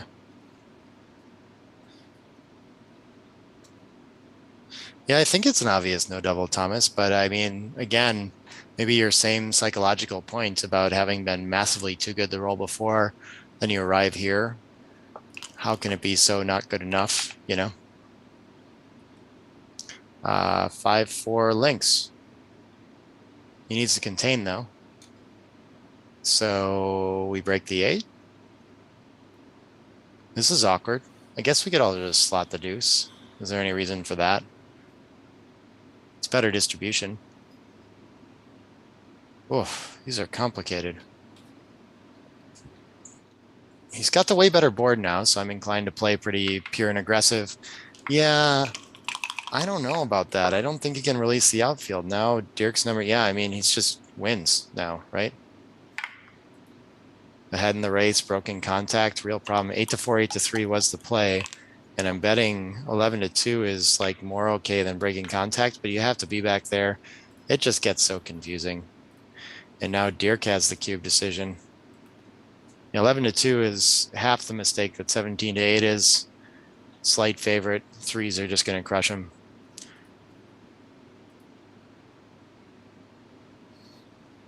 Smart. Someone says they can play with this PR. Yeah. That's cool if that's like the bottom of your range. It's the top of theirs. They play zero sometimes. It's so wild to think about. It's funny when players like average PR could be out of the range of someone for just one game kind of thing. It's a tricky game. Too much wastage to cube. Okay. At the score now, I guess. Yeah. You got to remember that his take point's a few pips up higher at 75. So the 65 is going to open earlier too. Of course, no recubes. He's going to take, of course. And yeah, got to like right on the borderline. That's very interesting. 5-4 here, I think. Yeah, the wastage is a big issue. 3-4 pips. And this crossover issue, so maybe 5 wasted. So maybe he's only got like a 3 lead. But what happens here? 3s. Okay, that's going to neutralize it pretty well. And Kazuki's going to be happy to be trying to race for a PR win, or sorry, not a PR, a match win here. And they're going to feel bad about the PRs for sure. They might feel like it's that way too. I don't know. Both kind of low on time. This was a tough one.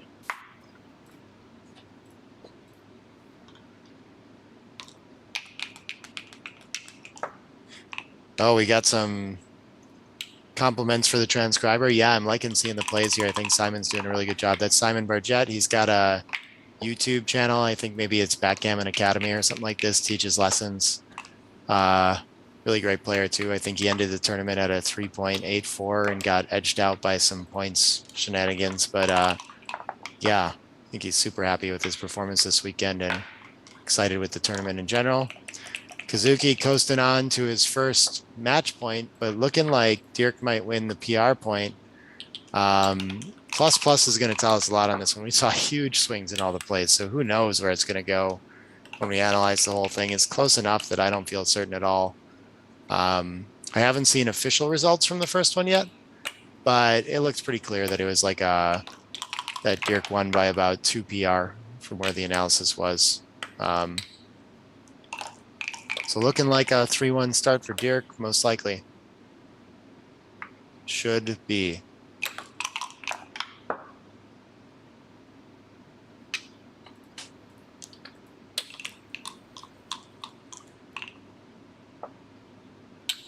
Simon is awesome in the chat. Thanking Simon.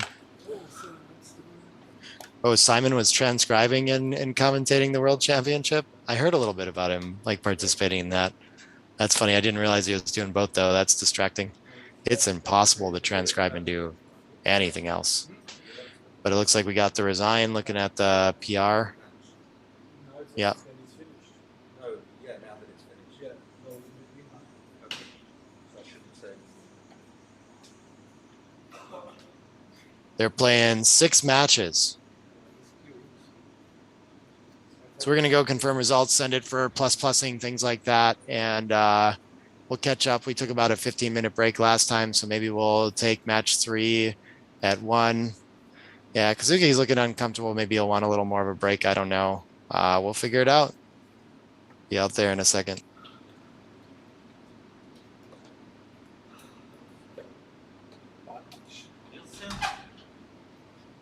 So do you- Send the file to me. Send the file to me. I guess we're getting that one. yeah, That was crazy. So what were the biggest mistakes? I missed some cubes. Yeah, that happened. Yes. We're gonna say. You allowed to? We go. Actually, sorry, I don't have his email client, so I don't know how to pull it up and do that. Who did that last time? Mark. Yeah, you. Mark. So, Where is Mark? What's he doing? There's like a swimming pool area. Swimming pool Aria? But the cubes. He's into baby. Yeah, you should be able to find where the match is saved. It's right there in the Gmail. You can just send it to me. Oh, cool. Yeah. So then we should be able to go compose. What's your email address, Ellie? I think we just. BELENE Oh, I found it. Yeah. I'm just gonna reply to match 2. @mail. We're gonna attach. so you You're getting some. The first cube was a very small cube, which I thought was too good. Yeah. Then, Yeah. about Oh, yeah, it's on 6 its way. months later, I can't remember where it was after you had to break your board or before. Yeah, I had to You queue. had like Oh, damn. shots to hit one round. Most likely. That was enough for the queue. Huge double. I thought it was so much work and 1 o'clock before lunch would be great, yeah. But it looks Later awesome. on, when you Are you guys consider gonna be, are doubling, Hey Wilson, like, do you you want guys- to learn the first match later on, pairs? when you after double you guys ready for another match in 15 minutes, 1 o'clock? Or do you need more time? Yeah. Are you ready for another match in 15 minutes? 15. Yeah. Yeah. Let's say Yeah. 20 minutes, maybe. Is that fine? 20? Yeah, I just said 15 because it's 1 o'clock and nice and early. So if you want to- Yeah. Yeah. Maximize the extra window. Okay. Make it big. Don't minimize. So that analysis was on class or that we saw or I, Okay. it's on this funny setting when it keeps defaulting Oh. from Kazuki to quick. You're on world class. Even when you set it back to world, click back on world class. so Kazuki can get better. So, but I lost plus as I went on some of the things.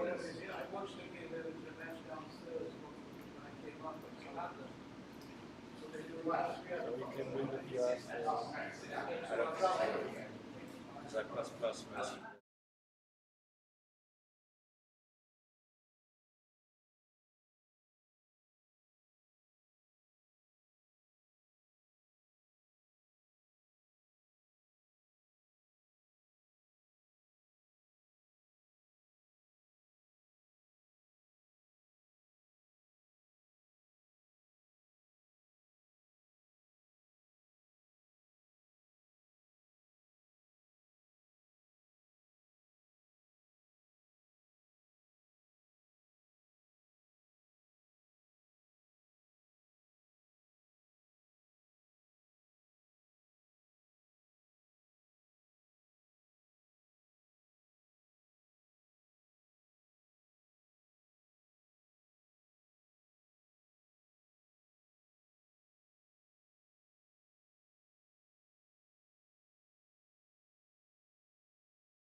How's the PR race going? James Renault? Dirk is leading. Yeah. Dark. We got Simon up now. You guys doing awesome. Yeah, the big one. New game transition? Is this how you do it? Yeah, I see that. Okay. Seven, your Kazuki. Subscriber. Oh, you got, what is this? Then I put in roundup with the. So what'd you take, Rio? Apparently there's a difference in these games, but it's the same, it's supposed to be the same game. They're 4K with. Oh, okay, so it's okay.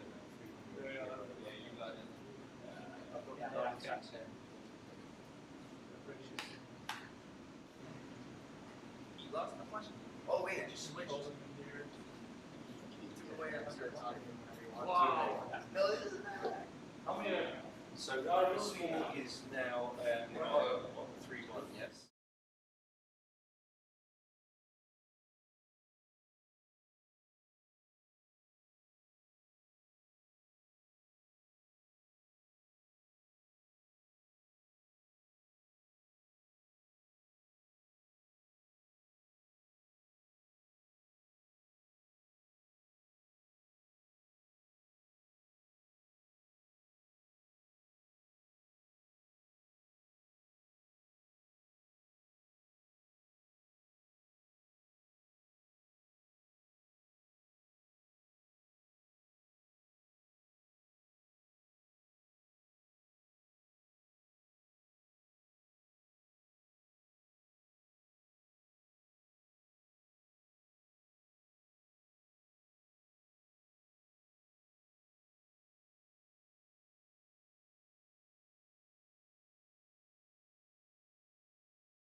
Mute?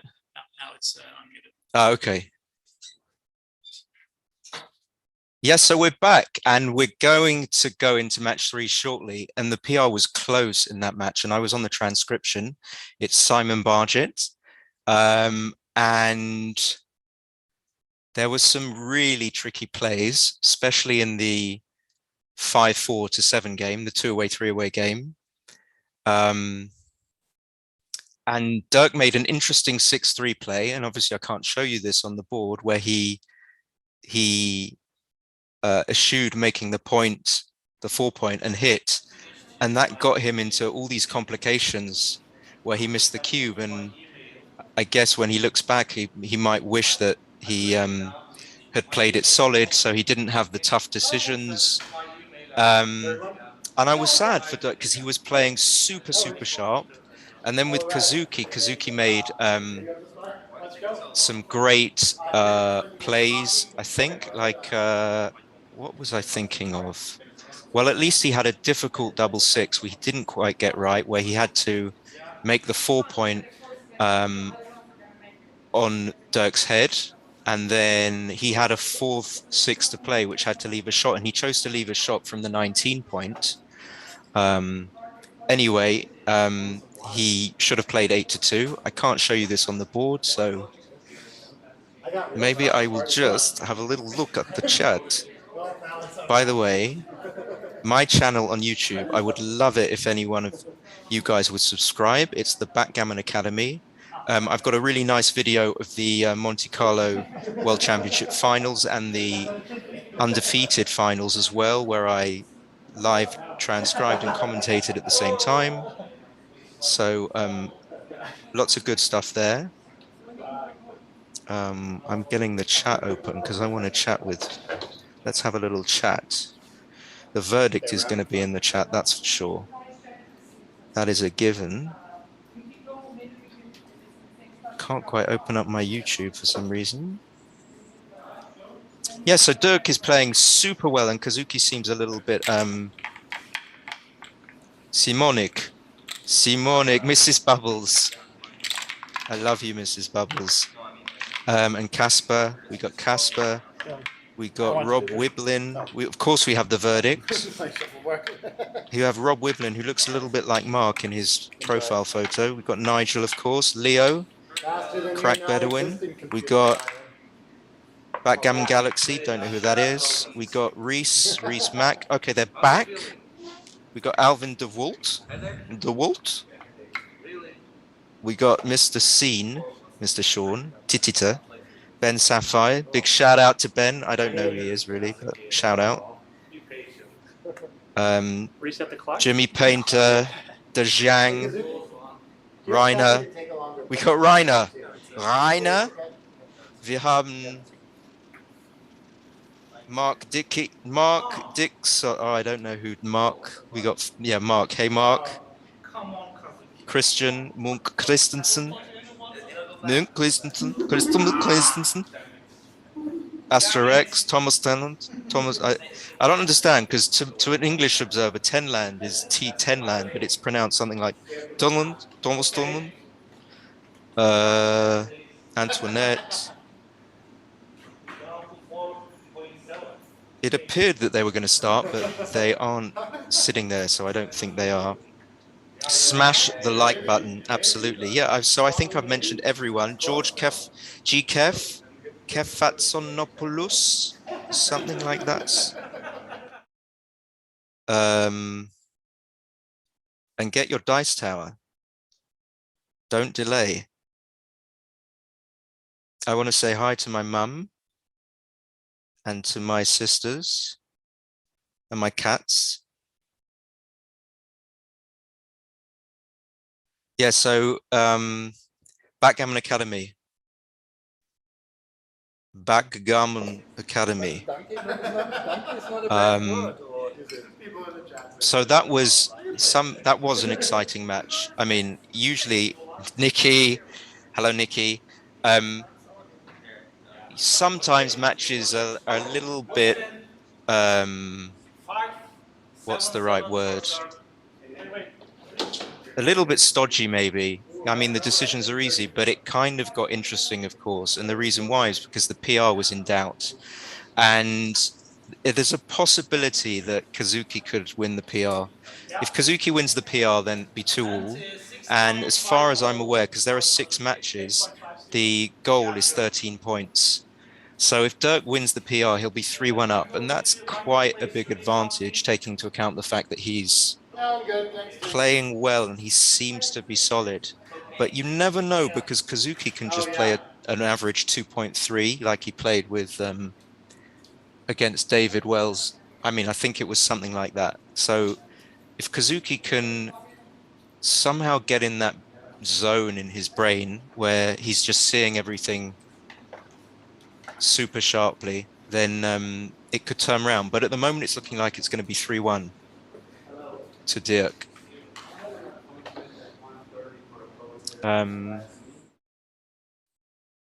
They're still not at the board.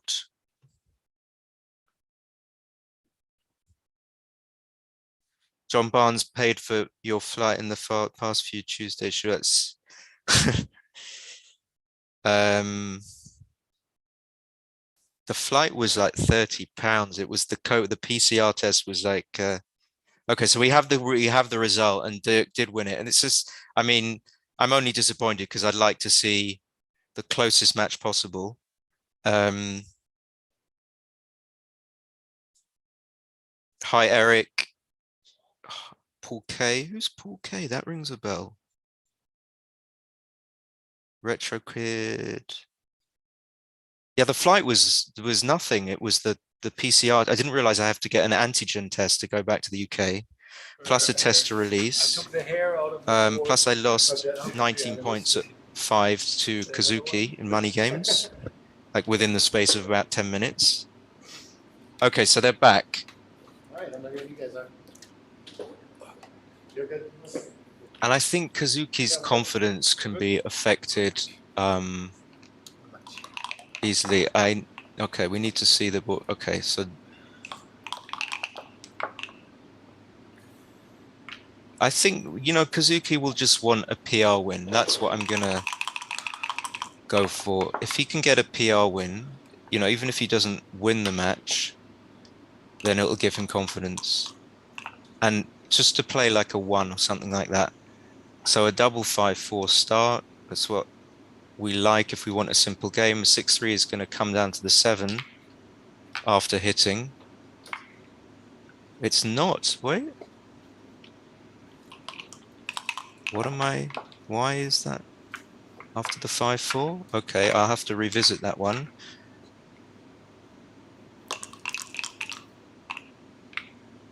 That's weird. Okay, anyway.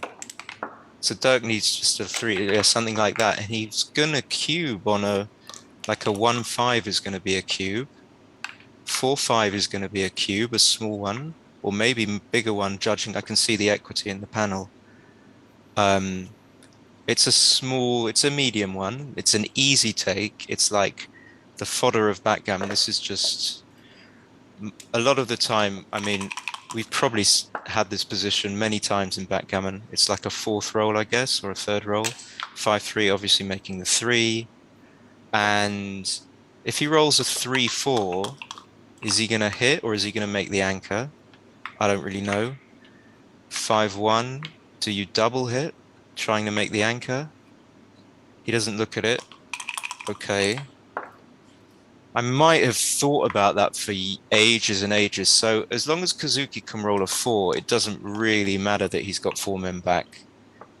And now that doesn't hit anything in his own board, so he can't get a tempo. I don't know about the 8-2. I would have come out, but it's tiny. The only reason I come out is because I don't want to be hit in the board. 4-3 is gonna just hit, and then you got to be careful with the 3. Do you want to play 13-10? So do you want to be double hit? Not really. Okay. So it's enough. Often it's a bit too much to leave too many blots strewn around the board in a blitz position. Because you've got such an advantage, there's no need to let things go wrong. And that's one of my failings. But anyway, back to 1-4. I would have hit maybe, and I'd have been wrong, giving up the 8 point, because I'm just looking at the danger of Dirk rolling a 3 or 2 and just making the 21, and I wouldn't want that. So anyway, playing quite fast. Double 5 is obviously a great number. 4-6 just coming out. And what does Kazuki want? I mean, even a 6-5, I suppose, is good, even though he has a blotting board. 4-2 is going to make the deuce and play 6-4. And yeah, just by the fact that Kazuki's still got his blot there on the 21 point, it's vulnerable because Dirk is still a heavy favorite and Kazuki's still got a blotting board. And anything that doesn't really hit that, okay, unlike that, which does, and if he can fade a 4, which he does, he's in good shape. Obviously needs a 9 or a 4, a 9, probably, I don't know actually. So you give 5-3, 5-6, 1-3, 1-6, or do you want to, where do you want to be hit, on the bar? I would have made the 8, but I don't know, it's really close. So the interesting thing that I've seen I've learned a lot about backgammon just from being here, that you cannot really rely on 4-ply or 3-ply. In lots of these positions are XG roller double plus has completely overturned the decisions, or if it hasn't overturned, it's made the mistakes way bigger. And I don't ever remember that at home in any of my matches, there being such a huge overturn. It might have something to do with the search interval, I'm not really sure. But if that's so, there's a lot of juice still left in backgammon to discover, and maybe 4-ply isn't adequate for really deciding what the best move is, which is fascinating.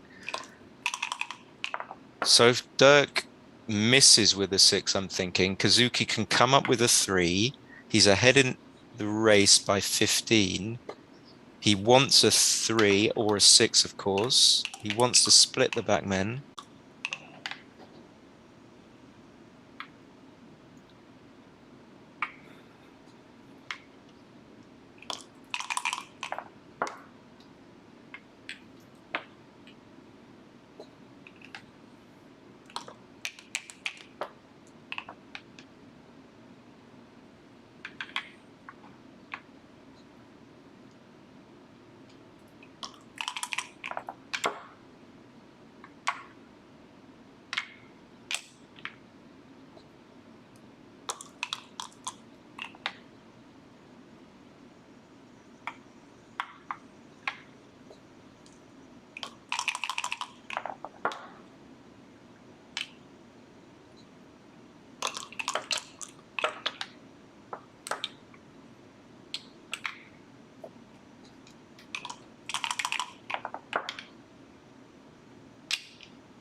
Okay, we're back. So never doubt us. I want to see the PRs. Because my contention is Kazuki needs a good PR to build his confidence. The players are seeing their PR after the match. And I think that Kazuki would like to see something low that he's capable of producing just to get his confidence back. Okay, so we got Dirk playing 0 and Kazuki 1.08. I mean, if Kazuki can play 1 and lose the PR, I think he won't be. I mean, he'll be okay with that. There's still a few matches to go till Dirk gets his 7 points. So 7 points is the target for these guys to actually win the UBC. All right, any double really? That'll do, taking 2 men off. I mean, any double. Any double. Any 2-1. Ooh.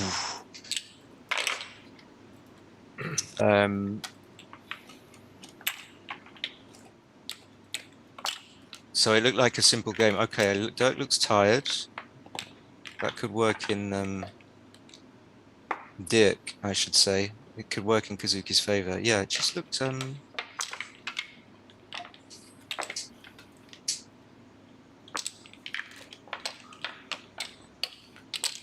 just looking at his face, he doesn't seem, I don't know. Okay, so we're back. I didn't see the recube. Was there a recube? Oh, I see. In the bear off. Yeah, only for you, Mark. Recube for Mark Dixon, of course. But for everyone else, just a roll. Okay, so 3-2, the standard, 2-6 coming out. Yeah, I don't think you want to play 13-7, but it's close. 6-2 hits and covers. And even with a bad roll, because Dirk's leading 2-0, the score has a massive impact. You're probably not... This is going to be close, actually. Okay, so my initial instinct was correct. It's a pretty big no double. I don't know whether Nick's going to plus the things. Dirk has a little bit of a sort of just to make sure, but because of the stack on the 5, the undiversified nature of your checkers, you haven't really got that many. You haven't got enough single game winning chances. That's what you need when you're leading in the match. It's the gammon. A gammon on a 2 cube obviously puts you at 6-0 Crawford, but you don't want to give away the cube leading. And if everyone wins 1 point from here on in, then guess what? Dirk is going to win. So he really wants to retain or maintain the status quo and just preserve that lead and get there in increments. 4-1's going to hit and unstack. So there could be some cube action, even though I've just been harping on about the score, there could be, and even though Dirk has got the anchor on the, Kazuki's got the 23-point anchor, it doesn't completely rule out a double. So this, what? Yeah, why doesn't he just make the 4? Okay, what? Am I going crazy? So 1 in. Okay, I can sort of see. I think I would have made the 4. Okay, Dirk doesn't think too long about cubing anyway, so he's gonna probably have to anchor up. Again, especially because of score, you want to anchor. Really? Oh, I see, okay. But no. 2-0 up. You don't want this. Relative board strength, 2-point board, 2-point board. No. You don't want this. You don't want. He's got 4 blots. Okay. 4-6 gonna hit and cover.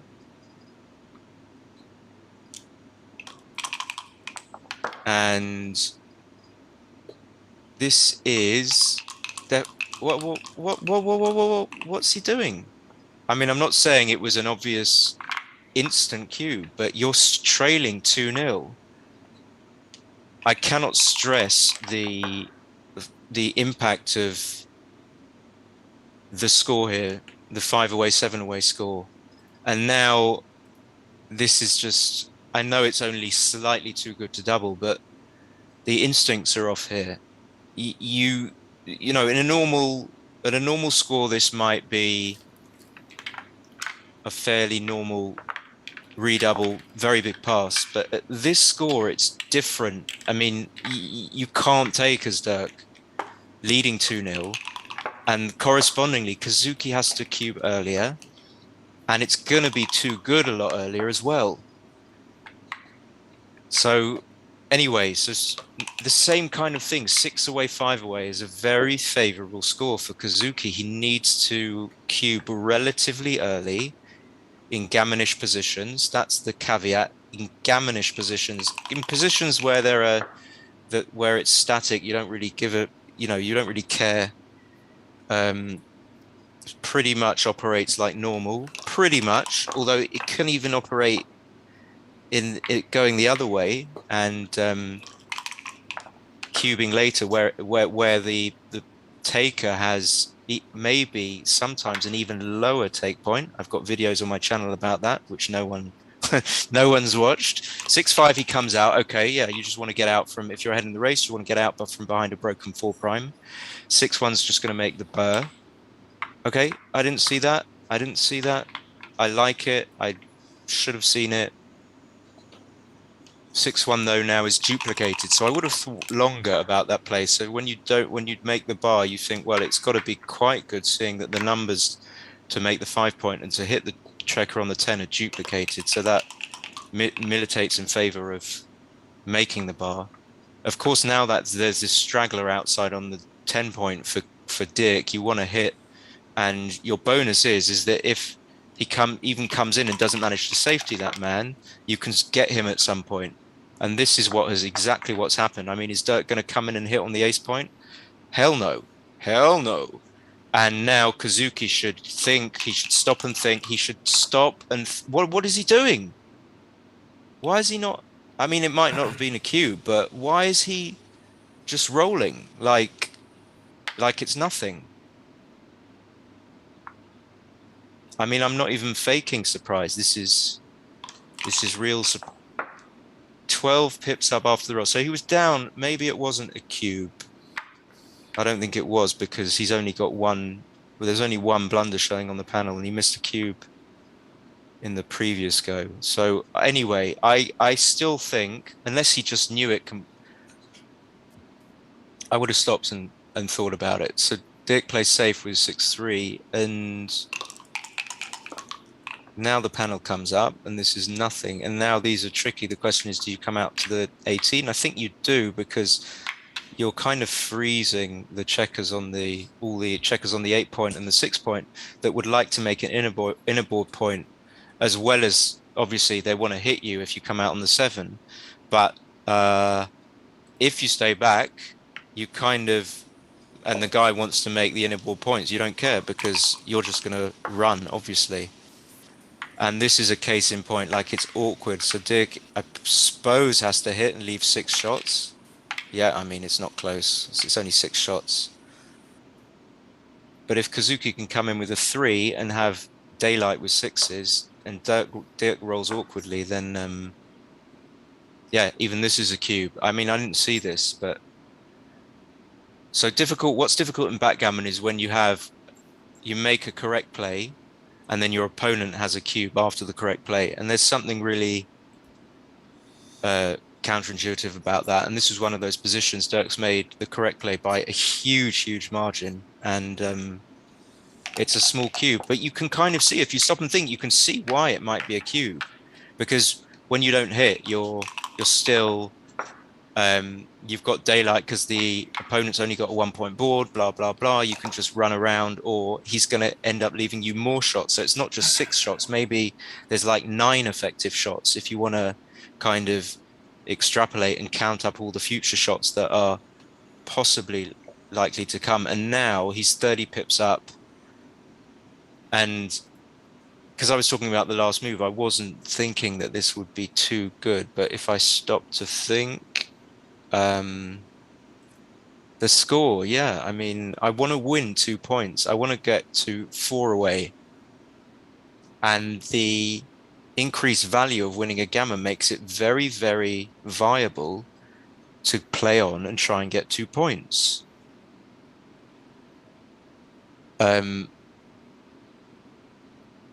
So, but then I look at the numbers and you think, well, what if I don't come round? If I roll like a 6-1 or a 3-1 or a 3-6 or a double 3, none of which hit the guy on the 16 point. So if you take all that stuff into account, then you might be fooled into thinking that you need to double. You need to double to stop accidents happening. So good, he plays on and he immediately plays. Ah, okay, they were split anyway. So this leaves fewer returns when you get hit back. So it must be better to play 9-8 because when the guy rolls a 4-3 or a 2-5, you have no. You have more returns. Now when he rolls a 4-5, he has much more daylight because you've only got 4s hitting back from the. When you come in from the bar, you've got 1, 4, 2, 4, 3, 4, 5, 4. Did I say double 4? Maybe. Okay, so I don't think Dirk can hit here. It's too big. So if you look at the panel, you'll see that hitting wins most games. So it's right if you're playing DMP, but you just can't afford to hit. And visually, it looks wrong. And yeah, it's disappointing that Kazuki's, again, he's like trailing in the PR when he needs to get back. He needs to get back. He needs to, yeah, thank you. Very insightful stuff. I just, you know, I'm reading out, I've got a script here that Mark has provided me, and we kind of know exactly how the matches are going to go. It's all fixed. I don't know if anyone knows that, and I just read out the script. So I don't know anything about backgammon at all. I've never actually played backgammon. And I'm just reading. I'm a reader. I just read stuff. So let me get back to the script. Yeah, so this is clearly too good. I mean, I look at the board. I try to, before looking at the answer, to try and work out what I would do. But this is all still in the script that Mark has provided me. So all of this, all the interjections as well. Yeah, I would play on because you win so many gammons. You do have bad rolls. It's not the easiest decision. Like with the last one, you do have bad rolls, but it's the value, I think, of the gammon at this score, the increased value of it, the desirability of it, and the fact that so many times when you roll well, you're going to gammon him. And then what I should have said, that I didn't consider, is the fact that maybe when you get hit, you have a cube, who knows whether it's a take or a pass. So if Kazuki rolls badly, gets hit by Dirk's only got a 2, well, I was going to say 1, he's got a 2-point board, but he's got this horrid stack on the 6-point. So if you get hit as Kazuki, you can just cube from the bar, I'm guessing, because you come right back in, and it's really difficult for Dirk to contain you. And Dirk, what does Dirk not want to do? He doesn't want to get gammoned on a 4 cube here. He wants to preserve the lead, even though it's a thin lead. The match equity probably here is like 57. I don't know it off by heart, but something like that. It's similar to 3 away, 4 away. So Dirk is a favorite, and he wants to preserve the lead. So I'm going to guess that if Kazuki like rolls a 4-2,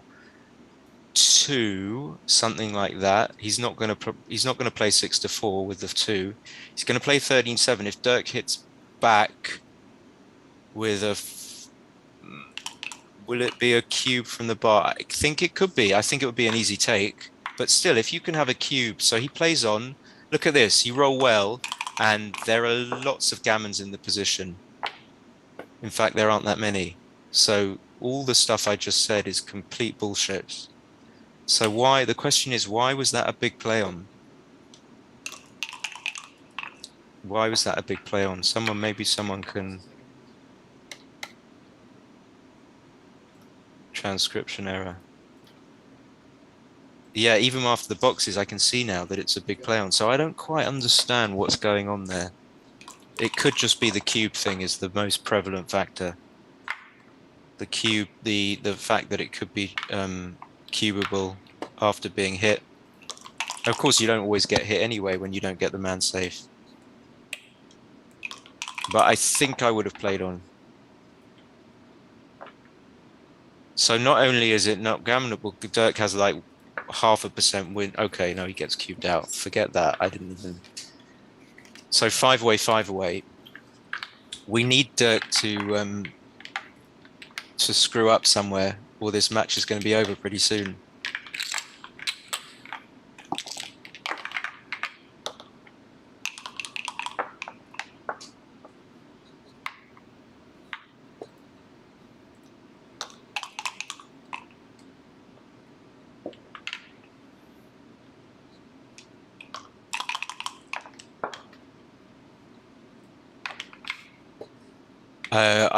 I'm reading. What are my thoughts on Wolsey's law? I don't know what is he got. Are you talking about if you're not sure whether it's a double, you should take?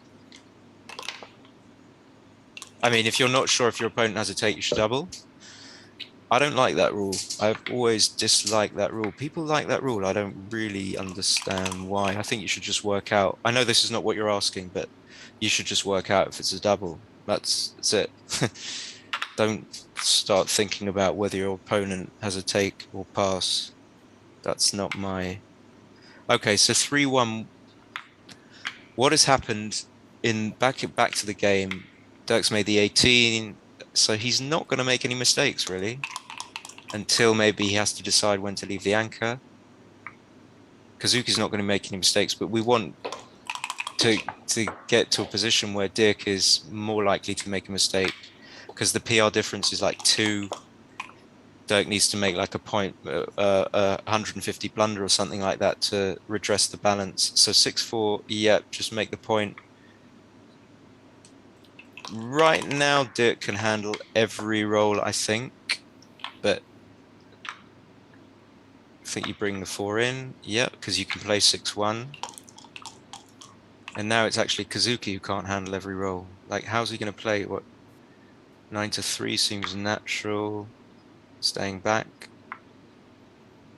In these positions generally where you have anchors, you want to keep the back anchor first, because it acts as a kind of safeguard. A safety net, so that if you get hit after leaving a blot on the front anchor, you just come back in on the back anchor. But of course, when you're a beginner, you think you just clear from the back. And that is actually still the main precept, I believe. That's the foundation. And then you have to not vary it. What's the word? You have to nuance that and then say that, well, it's too risky to do that. And that's why you don't always clear from the back. But the main goal in backgammon is to clear from the back. So Dirk can't handle a 6-1. A 6-2 is going to clear the 8 point. Okay, so now Kazuki can't handle 6-1. What's supposed going to run? 6-4 can handle leaving 9s and 7s, but going to leave returns when he hits. Dirk's not going to cube this. I mean, he's not even, but he's a slight favorite. So if Dirk hits with a 5-2, there's going to be all sorts of return shots, but Kazuki's going to have a blotting board, but, you know, Dirk's still going to hit with a 5-2, but it's going to leave 5-2, 5-6, 3-2, 3-6. The 6s are duplicated, so it's going to leave about 12 returns. And then Dirk's going to have 13 numbers to come back in if he gets hit back. And I guess that's how the computer does its analysis. It looks forward. Pretty simple. So 8-3 is a bit ugly, but what else can you do? You have to slot the points because you want the checkers on the points because eventually you're gonna presumably going to get a chance to bear them off. Most of the time, you're not going to get cubed out, I think. So you're going to get reach positions where you're bearing off. And you want checkers in the gaps to be able to bear them off. So anyway, Dirk didn't hit. And this is tricky because you're behind, so you want to stay back. And yeah, I see making the ace, but I don't want to have. Wait, is that illegal? What's he done? Oh, he played 4-1. Okay, fine. Did he? Oh no, he's fine. Yep, you have to save a 6. And the question is, what does Kazuki really want to happen here? I mean, he probably doesn't want to roll. I don't know. So double 5 will be good. But there's only one double 5. Even double 4 just doesn't put him enough up in the race. So he probably just wants to give up the roll and say, I'm not rolling, and let Dirk roll. And Dirk's going to be able to handle a 6. I mean, a 6-5, for example, he won't leave shots, especially now that Kazuki's got 2 anchors out there. He's going to have indirects. Okay, I wasn't really considering how Kazuki should play as a roll. I should talk more about that. So he rolled a 5-3, yeah. So Dirk does roll the 6-5, and I don't see why you would. Oh no, I'm wrong. Okay, so he's up 2 blocks on board. Is it that easy to do this? 6-4, 6-3, 6-2, 6-1, all kind of cover stuff. Double 6 is gonna. I mean. Okay. Well, Dirk makes that play.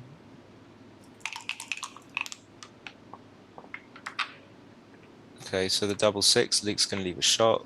1-2. I suppose if you haven't cubed, you clean up, though, do you? Or does it not matter? Does it not matter? What did he do? Okay, so at this score is never too good. This score, you don't really care about winning a gammon. You don't give a fuck about winning a gammon. There's my first expletive. And that's why you've got to pay attention to the score in backgammon. Otherwise, you're going to come a cropper. Anyway, it wasn't too good at normal scores, but that's not the point. I do enjoy trying to understand the nuances between different scores. Okay, so Kazuki's PR. Okay, we're approaching. If Dirk makes like an 80, then we're going to close the gap. So we want Dirk to make an 80. I mean, we want this match to carry on. So 4-1, 2-1. Double 6 is going to maybe make the ace. No, okay, you can make the deuce. Are you going to do hit twice? Yes. Making the ace was disastrous. You're going to hit twice. If Kazuki fans, then it's something. But if he comes in with anything, okay, no, it's probably something. It's a very, very big cube. But I would take this quite easily at 5 away, 4 away. I mean, although it's a score I don't fully understand. I mean, if you've got some, like in a position like this, Kazuki holding a 2 cube, if he can manage to get an anchor, he can actually just often play on for a gammon. And also, the funny thing is that Dirk's take point on a recube is 25%, 25.8%. So it's not as if Dirk can just take any recube. So there is some recube value for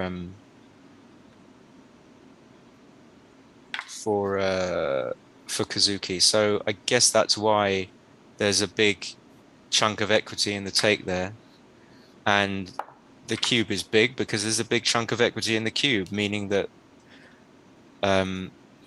if you execute your threats, you're going to be really, really good for a G. And yeah, I mean, how do I explain? Mathematically, you're going to be, you might have an expectation after a very good roll of 3 points, or I don't know, something like maybe not as high as 3, but you might have an expectation of 2 or 1 on a normalized on a 1 cube, which is a lot. So that's why you double. Anyway,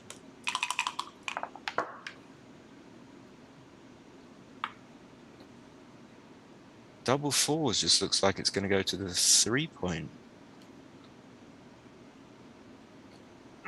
And the joy of having a checker behind one of your opponent's checker is that it's there to complete the pick and pass. So if you have a checker on the 3 point and then the guy rolls 2-1 and Dirk rolls 2-1 or double 1, guess what happens? Or even double 3. You hit and you make the 3 point. If you didn't have the checker there, you wouldn't be able to make the 3 point. This is the beauty of having the checker behind the opponent's checker. So he does do that. The computer thinks it's right as well. Kazuki's going to make the... okay, I didn't see that. Make the 16. Seems better. 5-3 is going to make the 3 point. I think the 3 point's really important. Okay, he reaches for the back checker. Okay, he does that. This is the blunder that we want. I don't mean to be mean, but this is what we want. I don't think he's going to play this. I think he's going to see that he needs to make the 3 point. The 3 point is like visually obvious. Yeah, and he's going to do this. He might well take this back and just have a look at something else, but chances are he's going to hit his clock in about 7:16, 7:14. There we go. Okay. What's going on? Just taking stock. Kazuki wants a double 2, of course. 5-2 is playable. So yeah, Dirk, the fact that Dirk took some time in that position means that he's a bit unsure of what the strategy is, I guess. I might have blundered here and played 2 down, but I guess I would be I'd be asking myself the question, do I really want to risk losing my race lead? I don't know if I would have played 21-1 though. I really don't know. 6-3, of course, makes it. Now it's a kind of easy game. One guy wants to just run, come out. The other guy wants to stop him from doing that. So Kazuki wants something. He's got some awkward hitting numbers here, like 4-6 is slightly awkward. 4-2 is 2 down because it only leaves 4 shots. Double 2, I think you have to come up.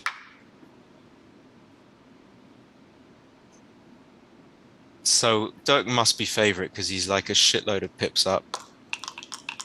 Must be favorite. 6-4 is not really good. You have to play so let's say that you're right. Okay, he doesn't look at it anyway, so he plays behind. I mean, anything that would be hitting would be a bit crazy. So let's say that Dirk hadn't cubed here. Would it be absurd to cube with a 30 pip lead? Let's just imagine. I don't know what's going on, transcription error. I'm not sure. Are you still thinking about? But if we could go back to the board for a second. Yeah. Okay, so then no problem. Go ahead. Yeah, Just would this because be my clock was an running insane out of cube at press. 5 away, 4 away? No, I don't think so. I think it would be a double. Yeah, the original 1 extra checker there. Yeah. That's legal, yeah? Yeah, that's legal. What? Oh, he played 9-5, 8-2. Okay. I didn't see it. Okay, so just make the. I mean, okay, fine. Yeah, okay. I see why you wouldn't want to make the 4, but it's not going to be a big deal. So just make the 5. Obviously, you don't leave shots. So Dirk still hasn't made this blunder that double 5 is manageable. Because you can still hold the 16 point with ease. And let's have a look at the chat. I haven't looked at the chat. Is anyone who's watching? Who do we have?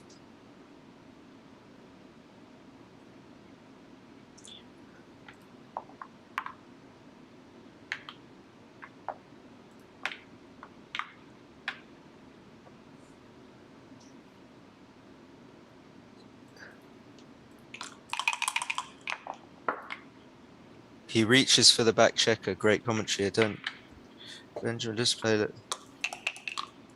Okay, sarcasm. I get it. I get it. Yeah, I'm sarcastic as well. Yeah, arts. I am. I'm on. I'm called SNUA Snua. SNUA with a British flag. So Kazuki's caught up a bunch. I didn't see what he rolls because I was looking at the chat, and I can't. I have the chat on my phone, which is not in my eyesight. And in the UK, I play at the St Albans Backgammon Club, which is just a very well. It's not exactly in St Albans anymore, but the club is at a very nice establishment just about 50 miles north of London, which is where I live. And I play there every Tuesday night with a really nice bunch of people. And other than that, I play on Backgammon Galaxy. So Kazuki has caught up an enormous amount. And all we need to know in these positions, I think it's quite simple, is that Dirk has... Oh, no. What are you... No. An enormous amount of wastage. I mean, it's just didn't seem takeable to me. This is just... I mean, it's almost like he was playing on, but... And it is closer to a play on than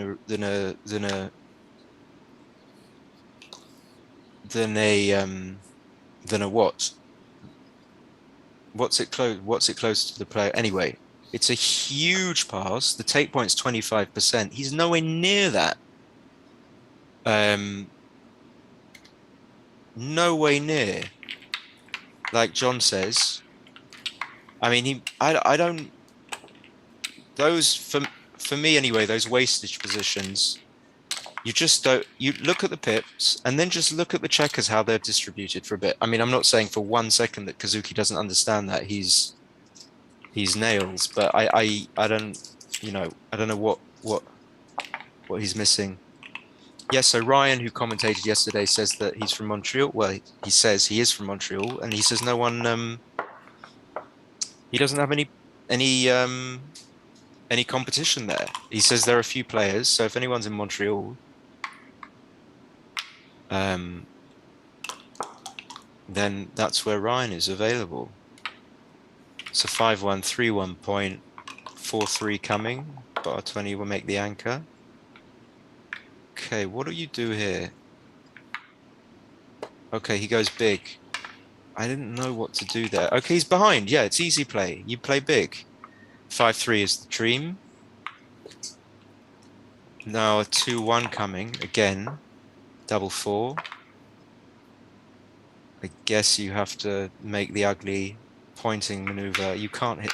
Can you hit loose? Duplicating the 2? Yeah. You can. Nick is not gonna plus it.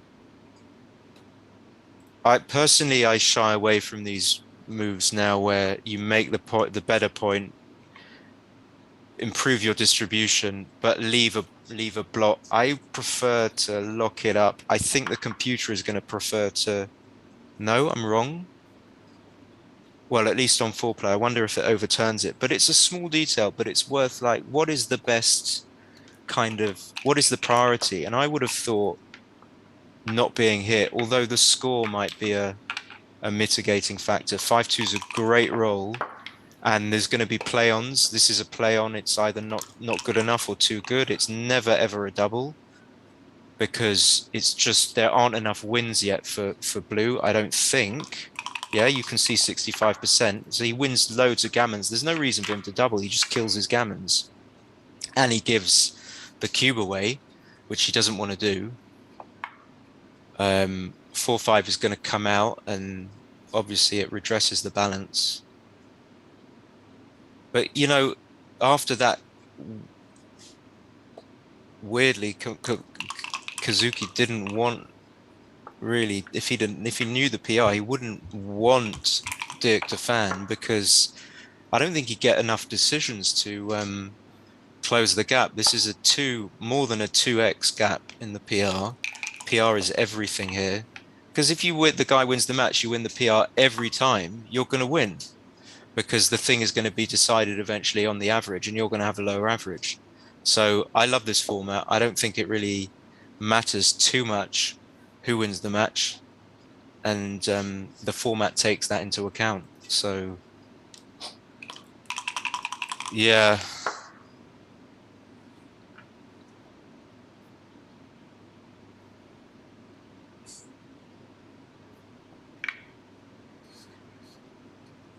This is awkward. This is not what you want to do, really. You don't want to have to do this, but you do want to come in on the 21 point.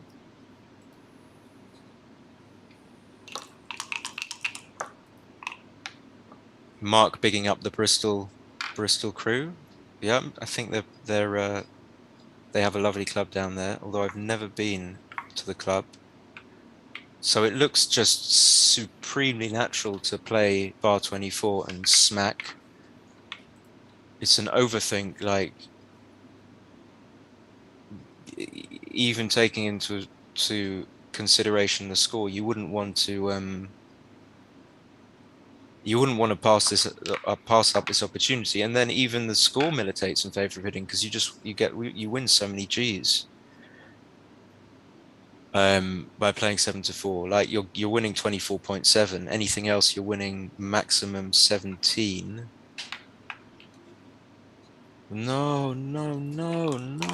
What is? Oh, dearie me. Okay, so 5-1 is going to come out and play. I don't know, 5-4. That's nasty. But now if Dirk gets missed, he rolls boxes, he plays 16-10 thrice, and then plays 10-4. But he doesn't manage to do that. So the block's either going to the 2 point.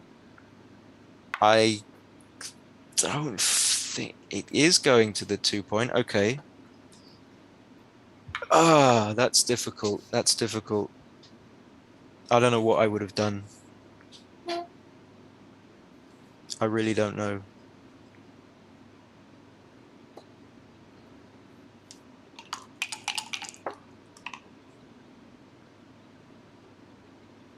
I think we're getting confused. Oh no, Reese, the real Reese is in the chat. I have the same problem living in Cardiff.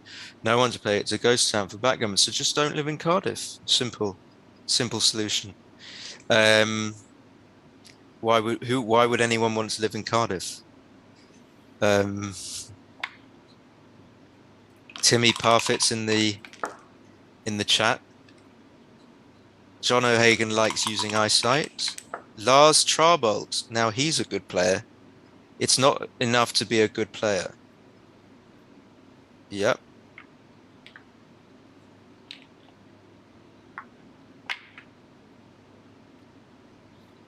Tej is in the chat. So what's going on? He played 4-2. Okay, good on him.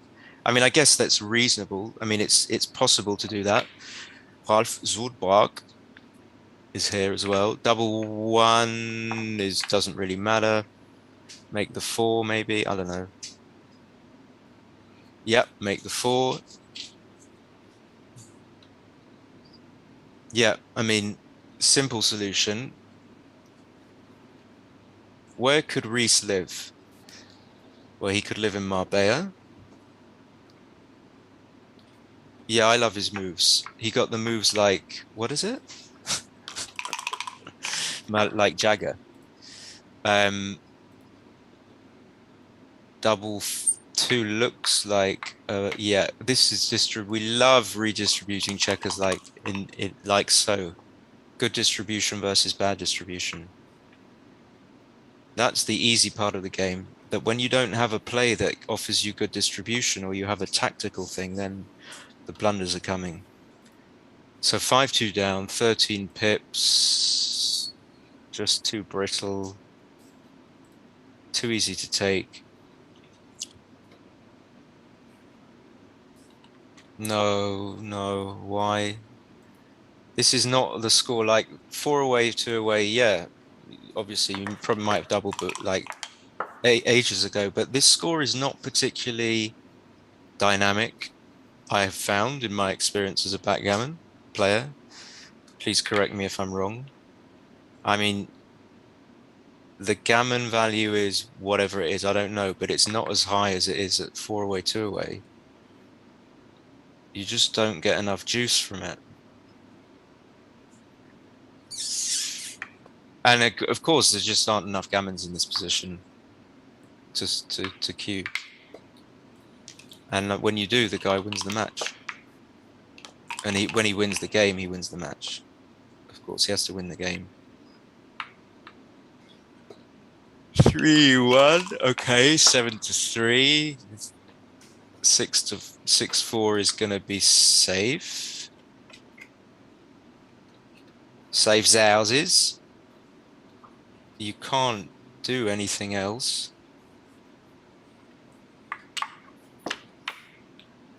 Bernard Kaiser would have doubled. Interesting.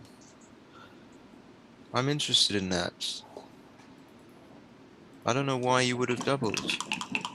I mean, I could see the evaluation as well. I looked at the panel before at the evaluation on the panel before I saw the position, but I don't think I would have doubled. So Dirk does play safe and double 4. Again, I hate these. You have to maintain contact somehow.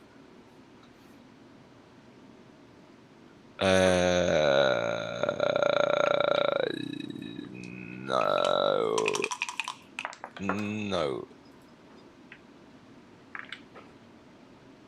But there is some contact, which is why it's not such a bad play to play all the way around to the 6 point. And the race is close. And it's the same kind of icky decision here, like where you don't want to break contact. Kazuki had one of these in the second match. He had a 5-4 that he played 17-8, and he should have stacked them up on the 3 point and the 4 point. I think the resulting position would have left 4 checkers each on the 3 and the 4. Could that be possible? Yes, it could be. So 8 checkers, there's 7 left somewhere else on the board. So he maintained contact as much as he reasonably could. So it seems like he made the right play.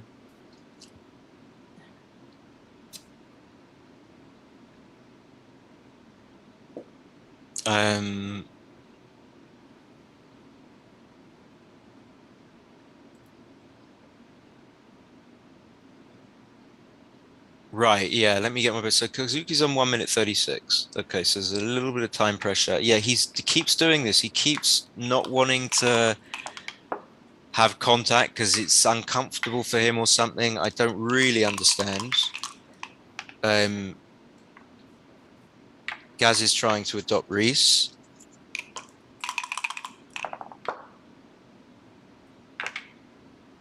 Gammonless TP for leader is 70% trailers. Gammon value is 7.7. John says.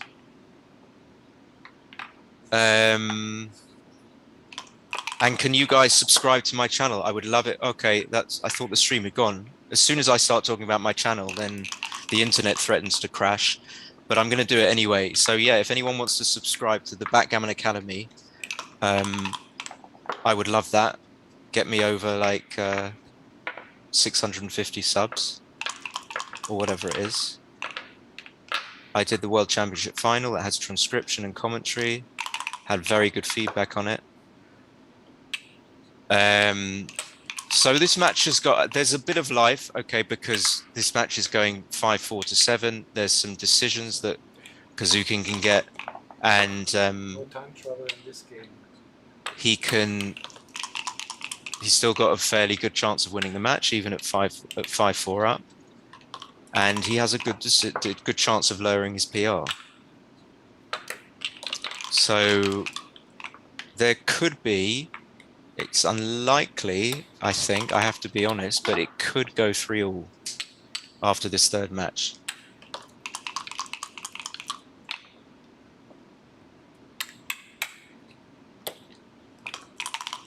Yeah, Burak Chulchi. Yeah, my friend Burak. I know. Yes, he's got some sort of yeah. He's not playing his best. Let's put it that way.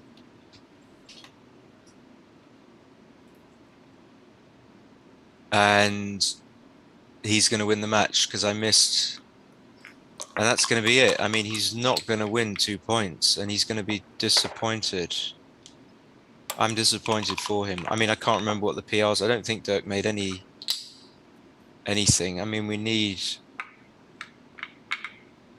2-1, 3-1, double one. We're not going to get it. We're going to get double one. Oh, come on, please. Let's have this match continue. Come on. Okay.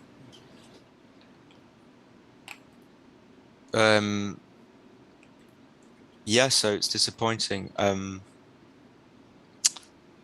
by 3 ply. So we're going to revert back to Nick for the next game. Thank you guys for watching. The stream banner is going to come up telling us that we're back in probably 15 minutes. I don't know, or we might stop for lunch. So we will catch you guys soon. Bye.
Not yet. Very soon. Maybe soon. Maybe soon, maybe, exactly. I don't want to think. I'm not thinking about that right now. The next match is always the hardest. Yeah. Oh, Marbella.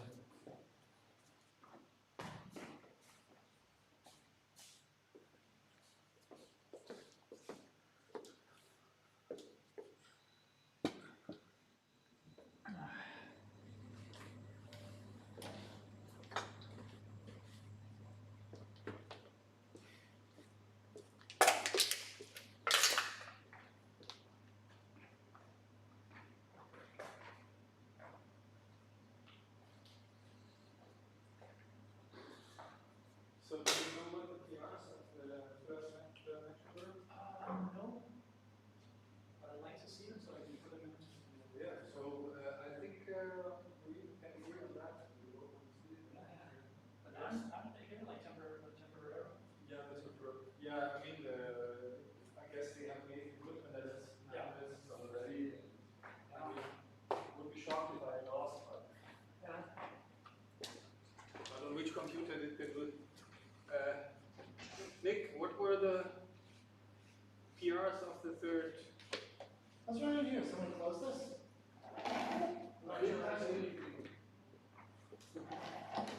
Was it supposed to be running there? Yeah. Yeah. I don't know if this is actually.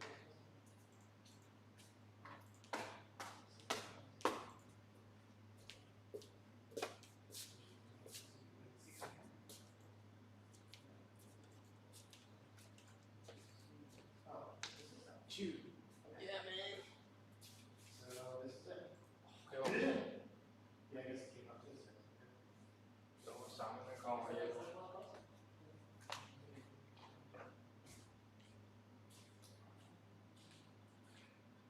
Yeah,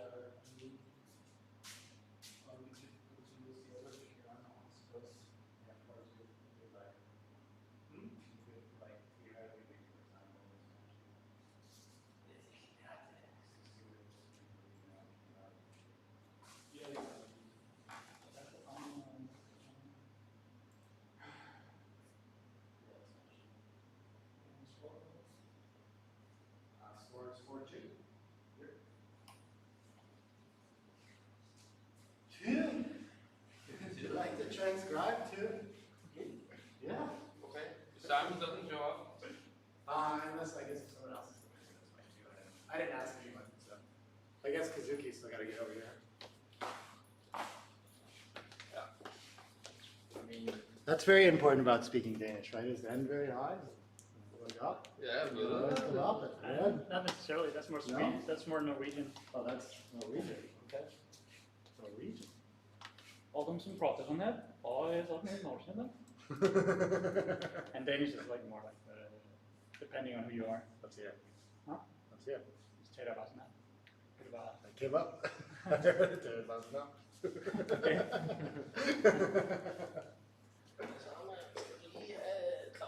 Skal du lige have en slag for vise, mand? Well, we got the players. Der er lyd på. Ja. Er det styret det? Ja.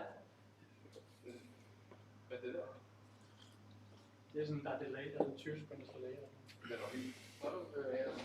Nu begynder vi at Okay, folk hører det.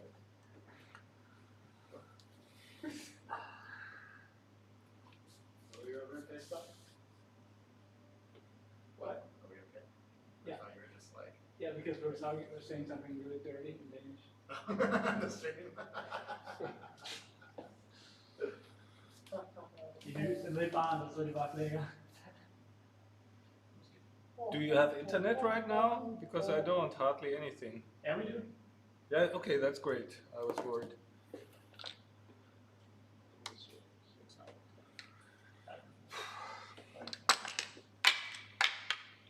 Am I online to find a new microphone?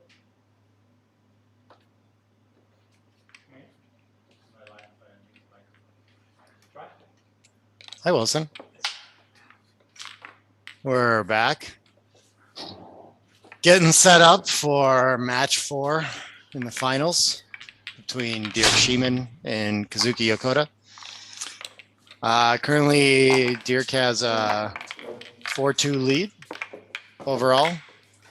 I can't remember exactly how we got there, but he's definitely winning the PR2. Played a really sharp match at, I think, a 1.77, something like this last match.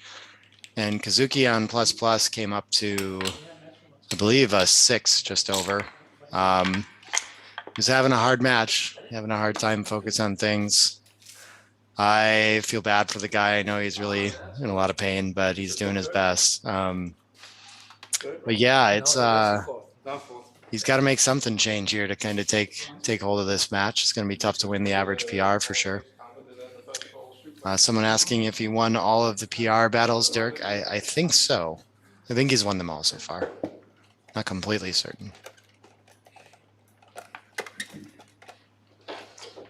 Yeah, Dirk would really have to play things that we just haven't seen yet out of him to lose the average PR by now. Very consistent player. I got to do a little bit of transcription duty on last match. Hope you all enjoyed that. Hope Simon was good on the commentary too.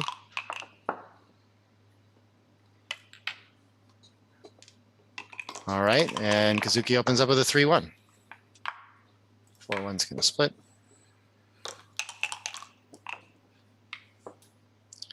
4-3 is gonna hit. Yeah, okay. Hit and split. Seems pretty natural.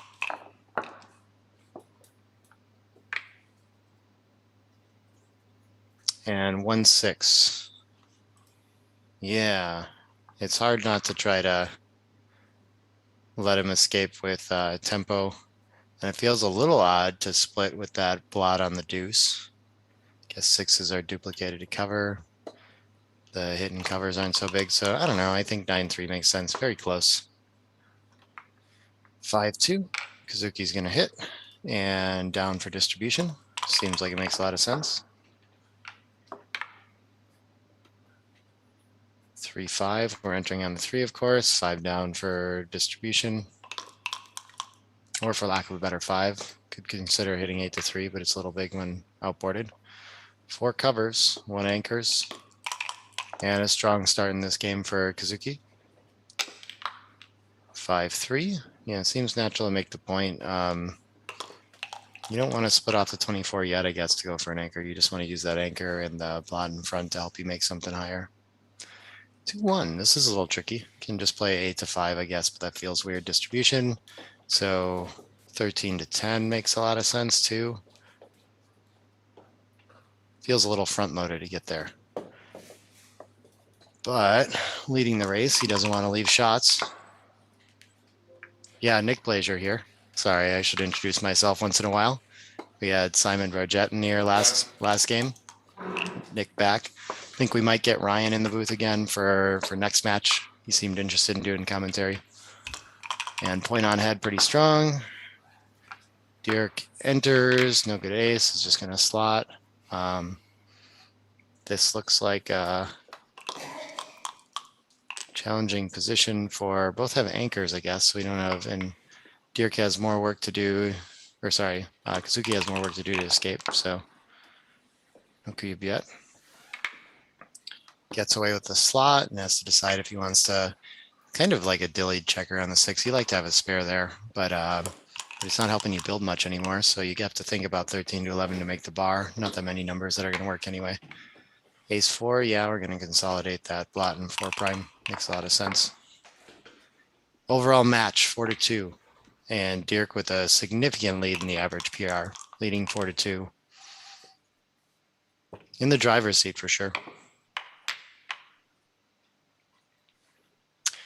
And I'm not sure which checker play Kazuki missed. We missed that along the way. 2-in shift seems fine. Yeah, I was talking to him after last match, and he was just some complicated positions that he'd usually think about, do some maths and things like that, just having trouble really doing the calculations that he needs to do. The double falcon with no timing. You either give up the mid and leave a fly shot, or you get this chance to come out, just leave 1s and 2s. Found that with no problem.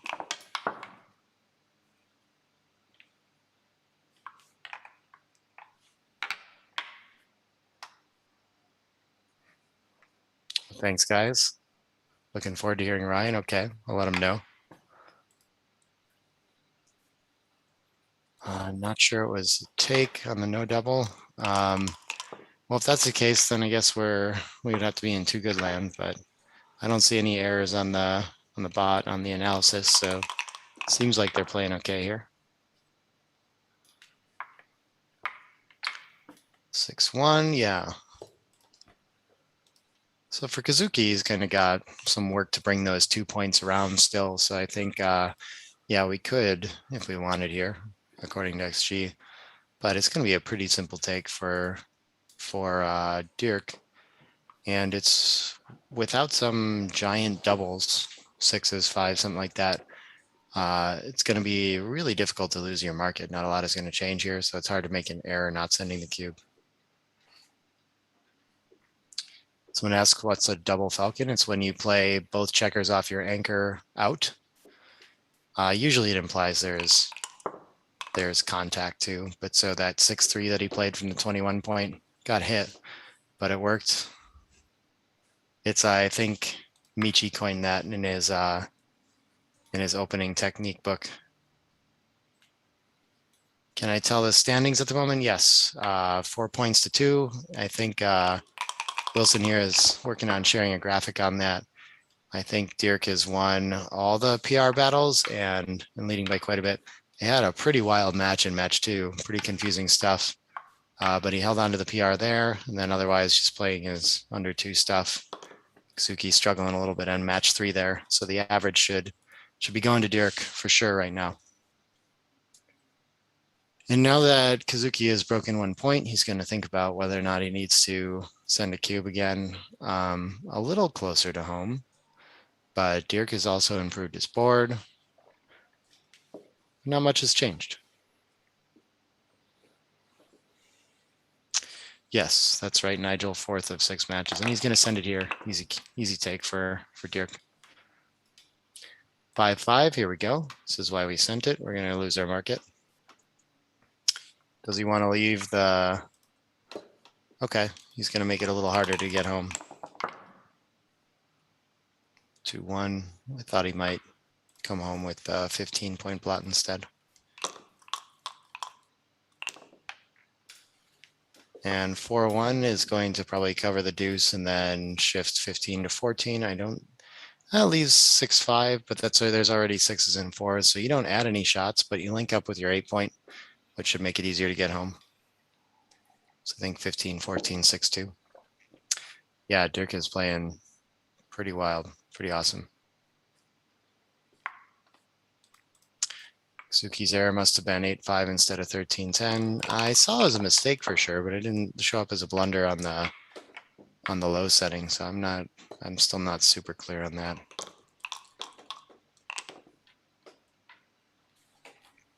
(6-1), okay, it works. The 15-14 shifts, we link up. We got to find any ace we like. Yeah, I mean, maybe I'd play 5-4 to avoid. But this is, I guess, keeping the distribution up high makes sense, the 2-1. It's just such a weird thing to look behind the anchor in these positions, so. But he finds it, great play.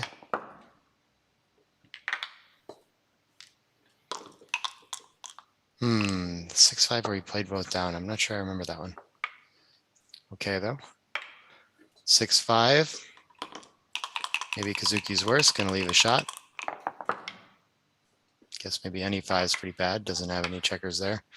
And Dirk hits, and this is gonna be, I think, technically too good. So he's gonna roll on. With the just 2 checkers outside, it's probably like less than 10% gammons he's playing on for. But yeah, technically the right decision. Gets a lot of decisions by doing it, so it's probably great for the PR race too. Tough start for Kazuki.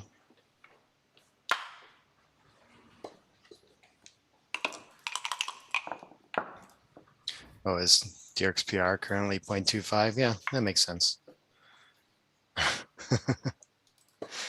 Yeah, he plays scary good.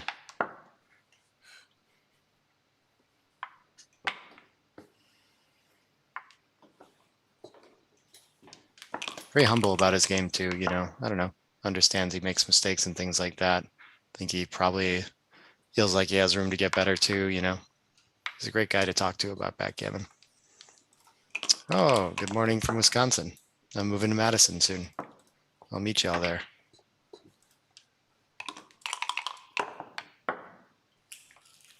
Five, 3. Yeah, with all the impurities, you're not too worried about. I'm not sure if there was a play that would even out on top anyway, but you're not too scared with the 6 and 3-point open on Kazuki's side. Plus, if you want to win a gammon and you start to get closer to it, you have to bear off somewhat aggressively to get there. So I think he's going to be looking for more opportunities than normal. Okay, I think this just clears from the rear. You can think about with the 5-1 and 4-1 doing plays like this, but usually the 3, it just leaves the spares the way you want it. Not many shots that you're going to leave, much safer. And not getting hit tends to be the best way to win a gammon over taking checkers off. So yeah, we'll see if he knows this or not. Tough to, it's not really like a calculatable thing, but I think he must be thinking he wants to play for a gammon. But yeah, I expect that's going to be the first real mistake of the match for Dirk. Keep playing on 6-4, okay. Oh, look at this. Okay, on whatever setting, I guess it's doesn't even seem to be an error really. 3-1, fine. Thanks, guys. My day job is support director, kind of like a manager position for a software company.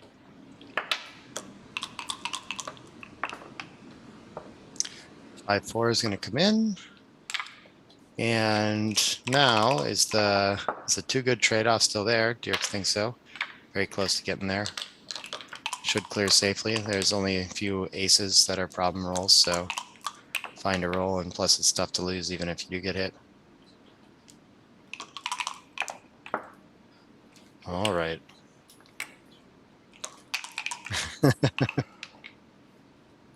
Yeah, it'll be entertaining to see XG come up with a negative result for Dirk. I guess there is this concept of an outplay. I think XG calls it that if at some lower analysis level you find a better play than its analysis level did.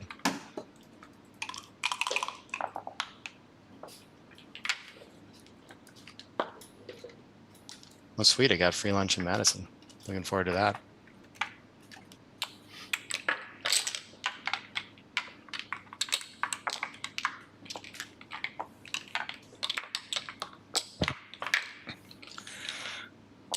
Thanks, whoever says the dude on the mic is doing a great job. That's me. I'm Nick Glazier.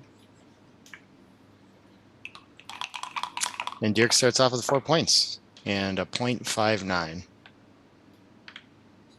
How do you beat this? Yeah, at a trailing score, Kazuki, I think, should be thinking 3-2 down to play for gammons, but does not. Not sure why. These are confusing. 6-4 seems nice to hit, and then I'm not sure. I guess, of course, you split with it. Yeah, that makes sense. 13-11 is fine.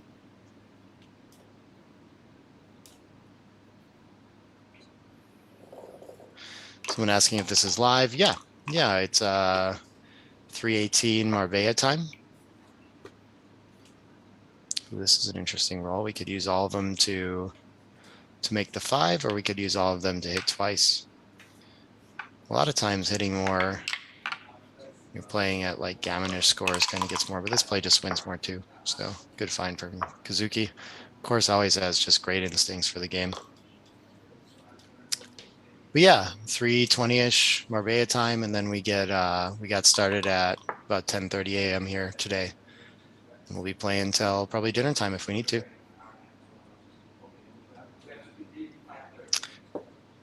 Why is dice on checker rule not active here? Because no one can agree on whether we should play that way or not, so everyone makes up their own rules. And here, we're not doing dice on checker.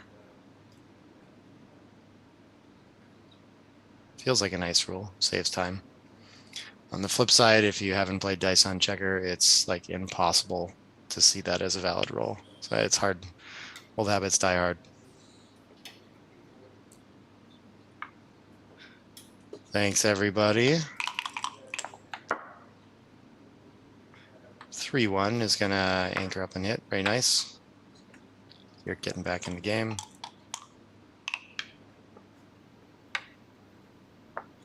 3, 2 down seems fine. Nice build there for the 5.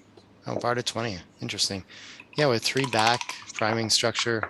Just want to fight for way ahead in the race too. You don't want to be on the 22 when you're leading the race, or even sometimes.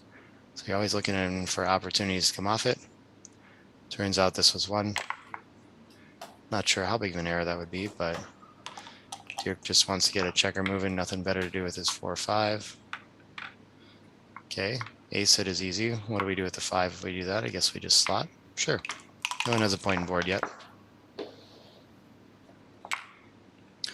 Are there valid arguments against dice on checker? Yeah, I mean, you can end up with ambiguous rolls, whether it's cocked or not. That seems annoying. So you avoid a lot of that by just not having that in your rule set. Okay, do we link up 16 to 10, or do we make the 4 points?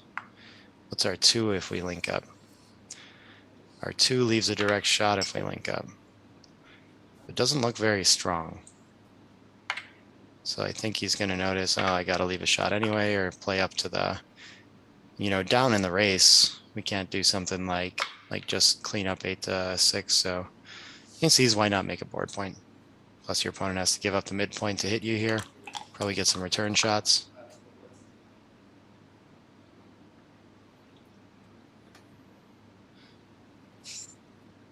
Oh, cool.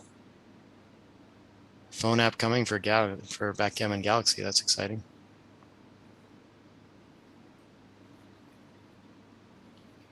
What counts as dice on checker? Oh, you mean what counts as a valid roll if you're using that? Yeah, I mean, I've seen it defined in rule sets, but can feel a little bit ambiguous. No good 6, so we'll just give up the midpoint and have a good anchor. Makes sense. Dirk hits, and then our 3 sure feels like it comes down, but that's another blot, so we could just advance it 2.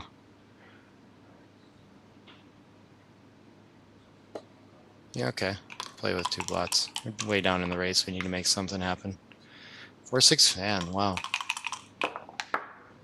Dirk got a big chance to turn this particular game around. So we're going to make a structure and come off the anchor trailing in the race. This seems a little too big, and it's close. Wow, I would never be thinking about this. I'd probably be way more likely to make this other play where we slot the bar. Man, Dirk sure does seem to feel the sensitivity of these positions and find these options. Just feels like the wrong theme when you're trailing in the race. I guess the position might look like you aren't behind in the race since your opponent has 3 checkers back and you only have 2. That could be a big part of it.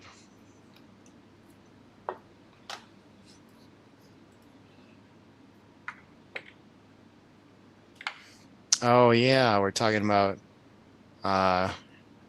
the traditional Japanese dance that happened in the UBC final, huh? They tried to figure out if a die was cocked or not. Yeah, it can be like if it's hanging off the edge at all. I don't know if it's in the cup. Is it facing up or is it sideways a little bit? I think you could make rolls around it, and it's much faster if you just accept those rolls, but create some funky spots if people want to argue about whether it's cocked or not. 5-6, yeah, simple, out. Still leading the race. Would love to just get away with coming around. Make a board point. Yeah, my first instinct is actually to make the bar with that 10-7, 10-6 play. But he makes a point behind. Interesting. Guess because it gives up a higher blocking point. That makes sense.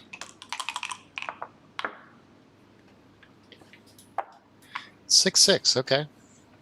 Which blocking point do we want? Probably the lower one if we're winning more in the race, and the higher one if we're trailing. So I think this is the play if you need to also prime Kazuki. And it's a close enough race that makes sense. Creates good landing points too.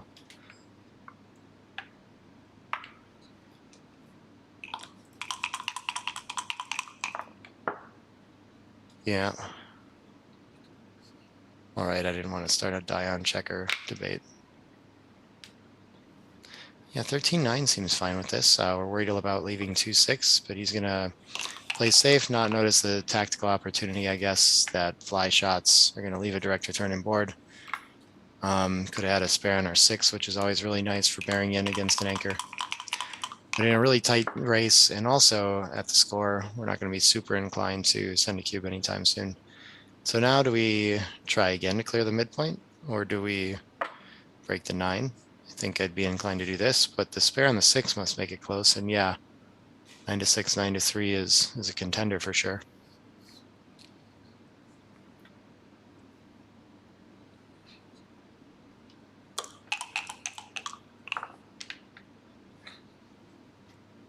Interesting, he finds it there, but not the roll before, to me. Okay, simple plays for Kazuki. Just roll his board home, get ready for contact. If he rolls 6s, he'll be happy to run. 2s even, maybe advances to the bar for timing, even though he's down in the race some.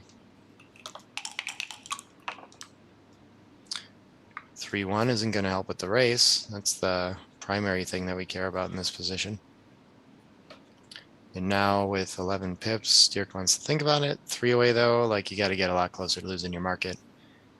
And with the spares behind, I wouldn't call it wastage, but he's pretty stripped in his bringing home position.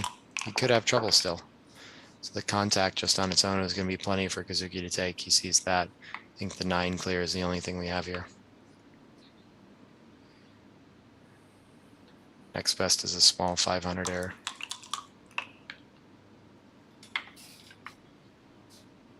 Please do not introduce check around dice roll. Not my power. Not my call. I like it though, I'd play it. Yeah, people are seeing Kazuki suffering. He's just got a, I don't know what to call it. Panic attack kind of thing going on. He's having a lot of like heart racing, and I think that's the main thing. Makes him feel kind of ill. I think it started on day 2 for him, and he's been struggling to stick with it and play his best game anyway, and super impressive what he's been able to do here. And now with a whole bunch more flexibility and a pretty significant racing lead, yeah, this is going to be a pretty easy cube, and we're down enough to pass now. Oh, we're not down enough to pass now. What do I know? Oh, we're break even. How do you know? You know what? Dirk might argue that this is actually one of those positions where clear pass on rollout. I think not a lot of changes in the next few rolls. XG expects to, well, probably not this one. I don't know. The only thing that could change it would be if XG is expecting to be able to get in a recube at some point if they turn things around, but it might just not happen in this kind of game.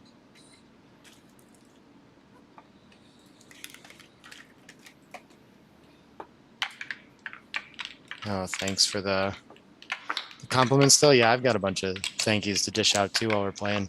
I mean, so many people have helped make this happen. We kind of feels a little bit last minute got this. We don't have a ton of staff here. Didn't bring all the equipment that would have been nice. So it's we've been struggling to make things work, and everyone's been helping out. Lots of people lent laptops to do transcription and commentary. I'm still working on Maggie's here.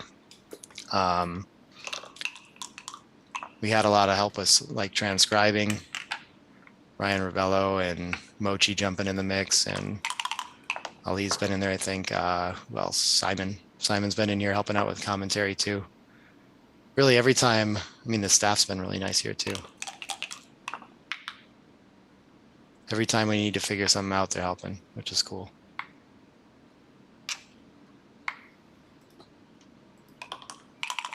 Mark, of course, for coming up with this whole idea, I think. With these super stacks, I think you would want to advance the anchor here. But Dirk says, no, I got to play for contact. Wow, what do I know?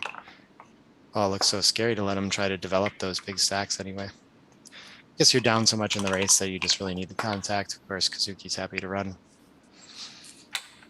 Maybe that's the priority here, is that the 11 creates a nice containing point, gives you the double shot. Shout out to Maggie for sure.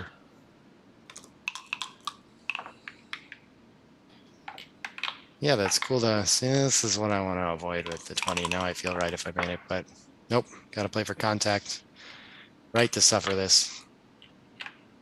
Yeah, and I think we release the 11.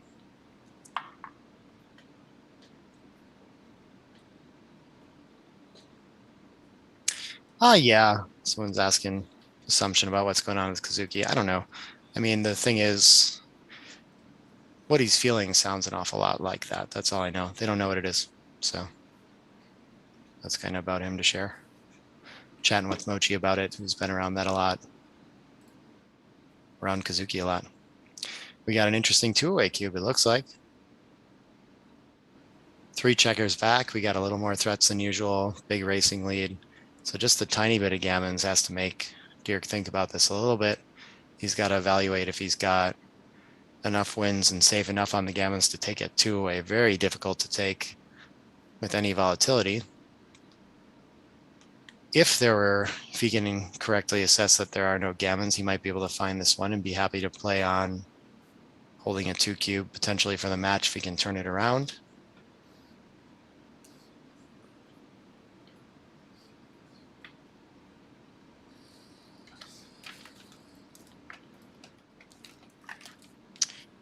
And he drops it.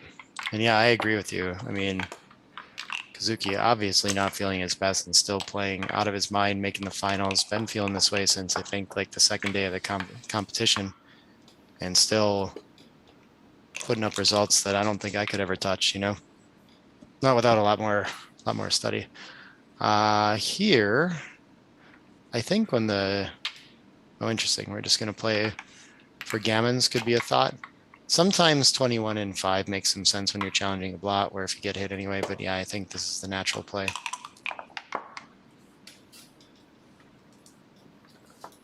Three and 5 down.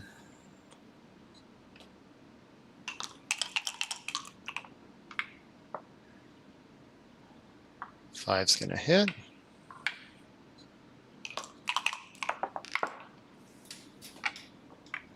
And Dirk with a return shot.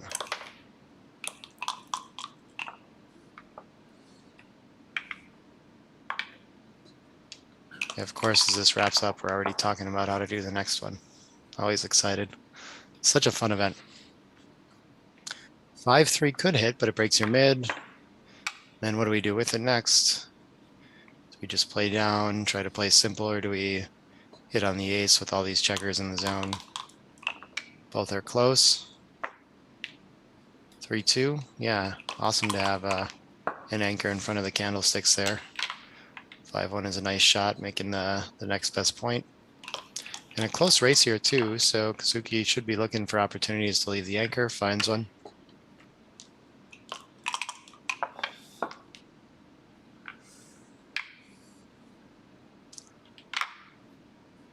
Yeah, making the 4 and then just a distribution 8-6 looks really strong here.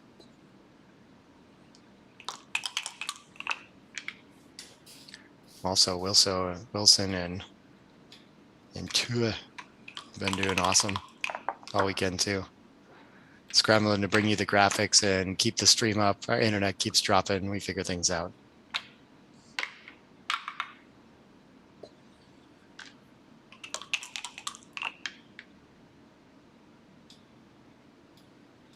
Six, 3. Yeah, looks like just 2 checkers to the 10. What else do we have?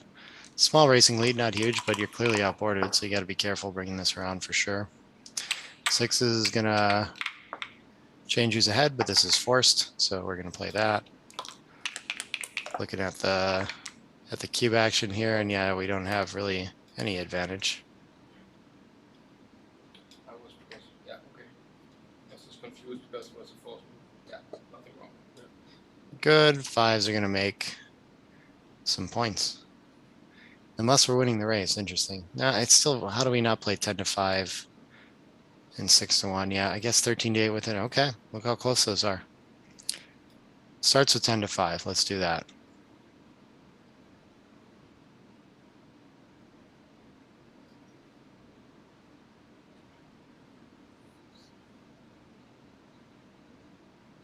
Yep, cool. Thanks, John, helping with the statistics in the right-hand panel. Those little numbers are wins followed by gammons followed by backgammons for each player.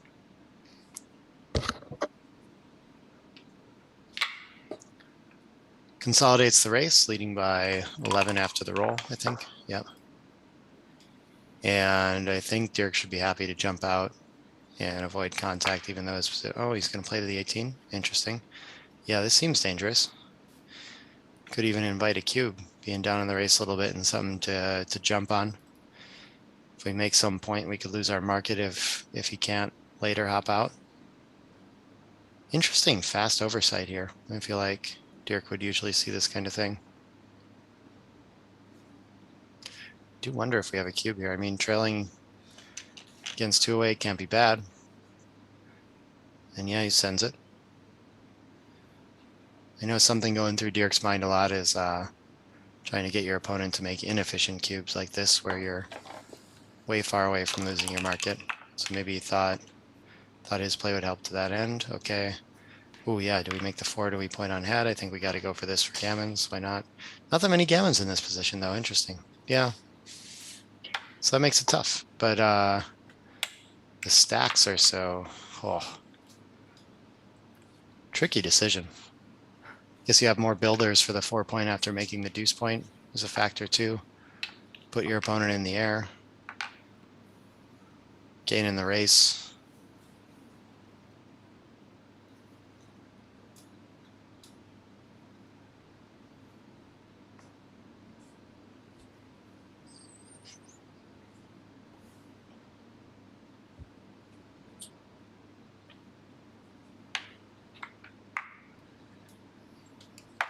We've been talking here about, oh, yeah, there we go.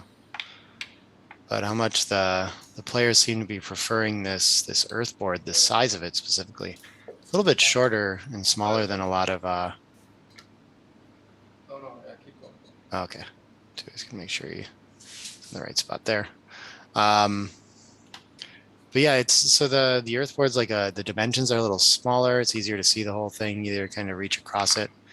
And both these players, you know, asked to play on a bigger board for the stream after, and they preferred the smaller one for the stream. So we got this up here. I think they have a prize board that's a little bit bigger, but we're hearing that from a lot of people that it's, I don't know, it's cool to look at a giant board, but it's a little bit easier to play on a little bit smaller one.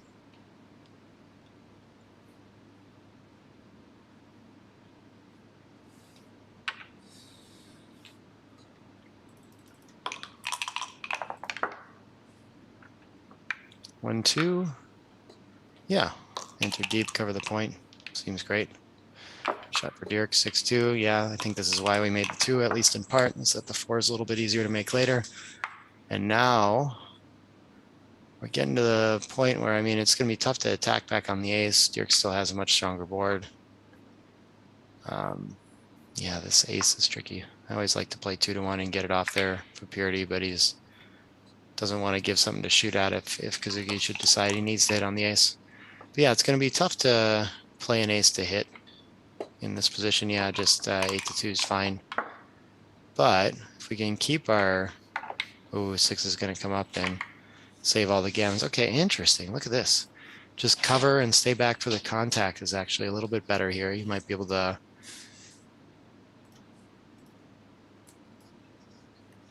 loses a lot more gammons, but it's not that many.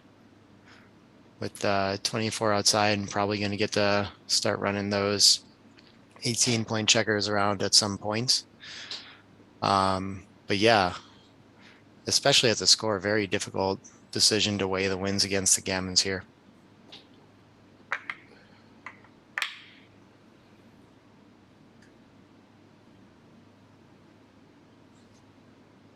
Regular rule stat screen. What are the P and O numbers? Oh, player and opponent. So P is the player on roll, opponent.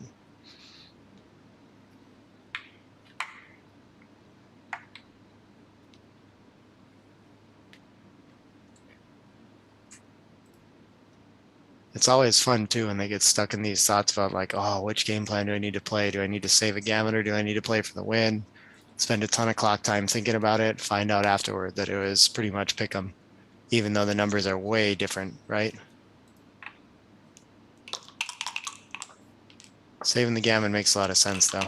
Feels like thematic at the score. So we should be carrying on to 2-away, 4-away, which is always a super fun cube score. guess it's not that huge of a race lead, so Dirk's got a lot of chances to close this match out.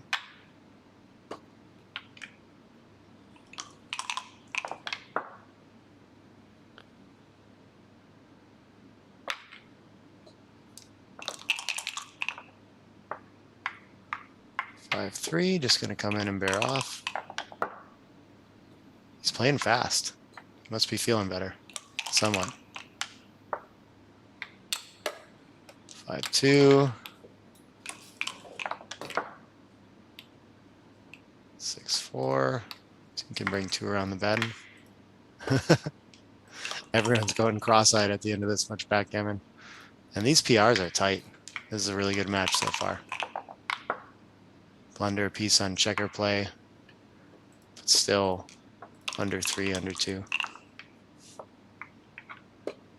1.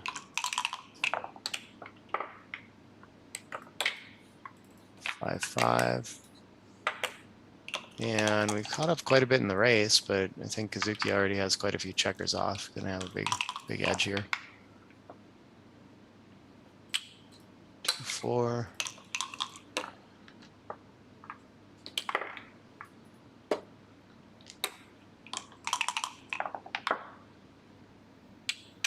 That's gonna help Dirk. Getting into the ballpark. 6-5. Big roll for Kazuki. Yeah, these aces are always tricky. I just assume 6-5 and don't think about it too hard. I'm sure there's some reason to do something else.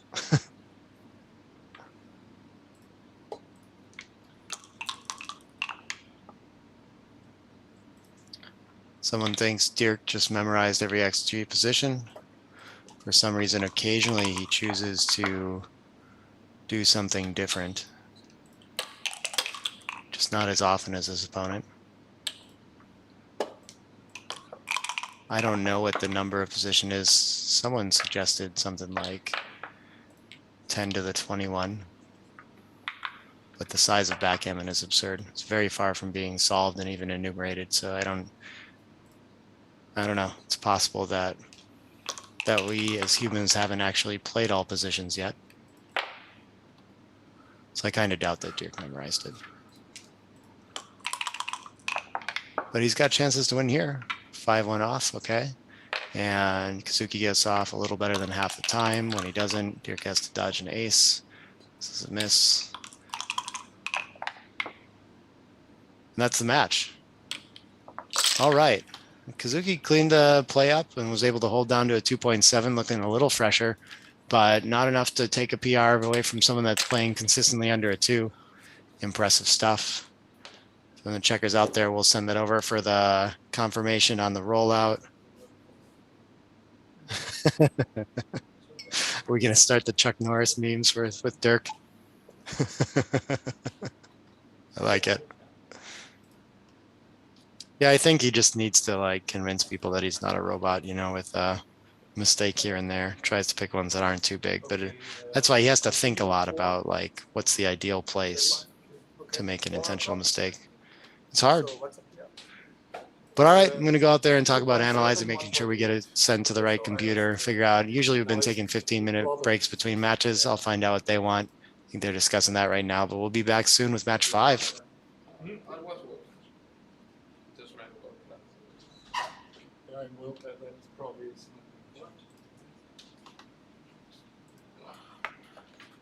No, I can't see it. I can't see it. Oh yeah, let's wait for the analysis. Yeah, Maybe then- if you win the PR, Yeah, then yeah. My brain's not working. Just Did you send it? send it to Ali. Yeah. So we'll Did do you it send like, it first? So- we'll do it like this. if Or you tell them. yeah, if that win the PR, I can't see it.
Yeah, if you were to double check.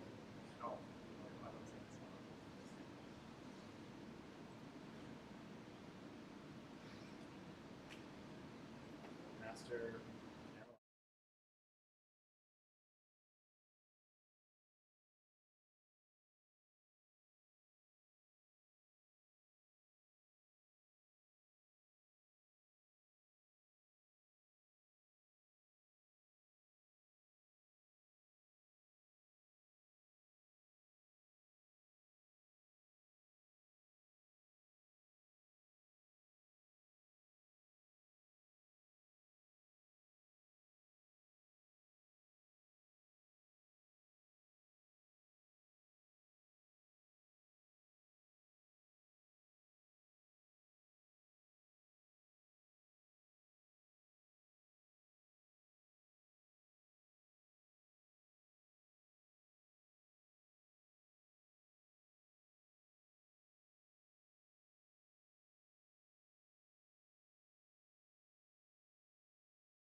Hi, everybody. Nick Blazer back here with results to report from match 4.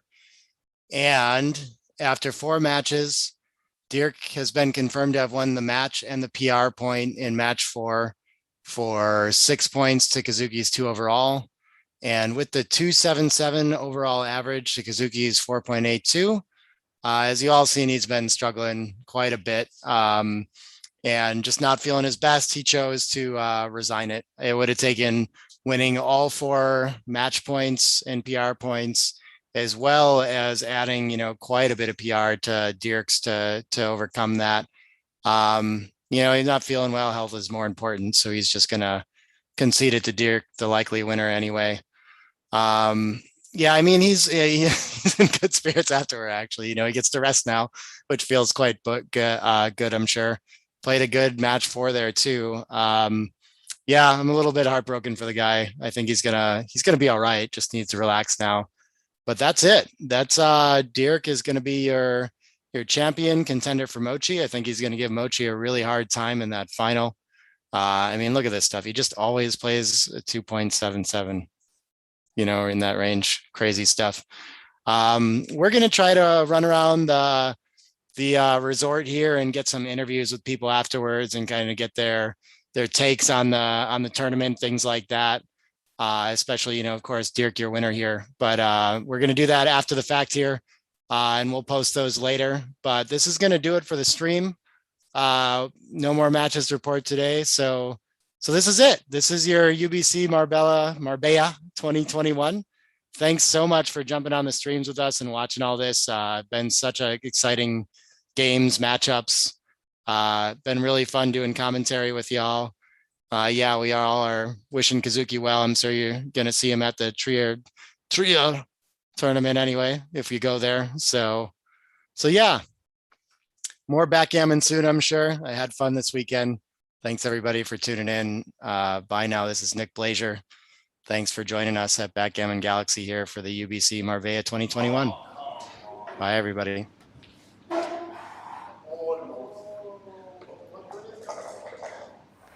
Thanks for watching this video. Did you smash that like button?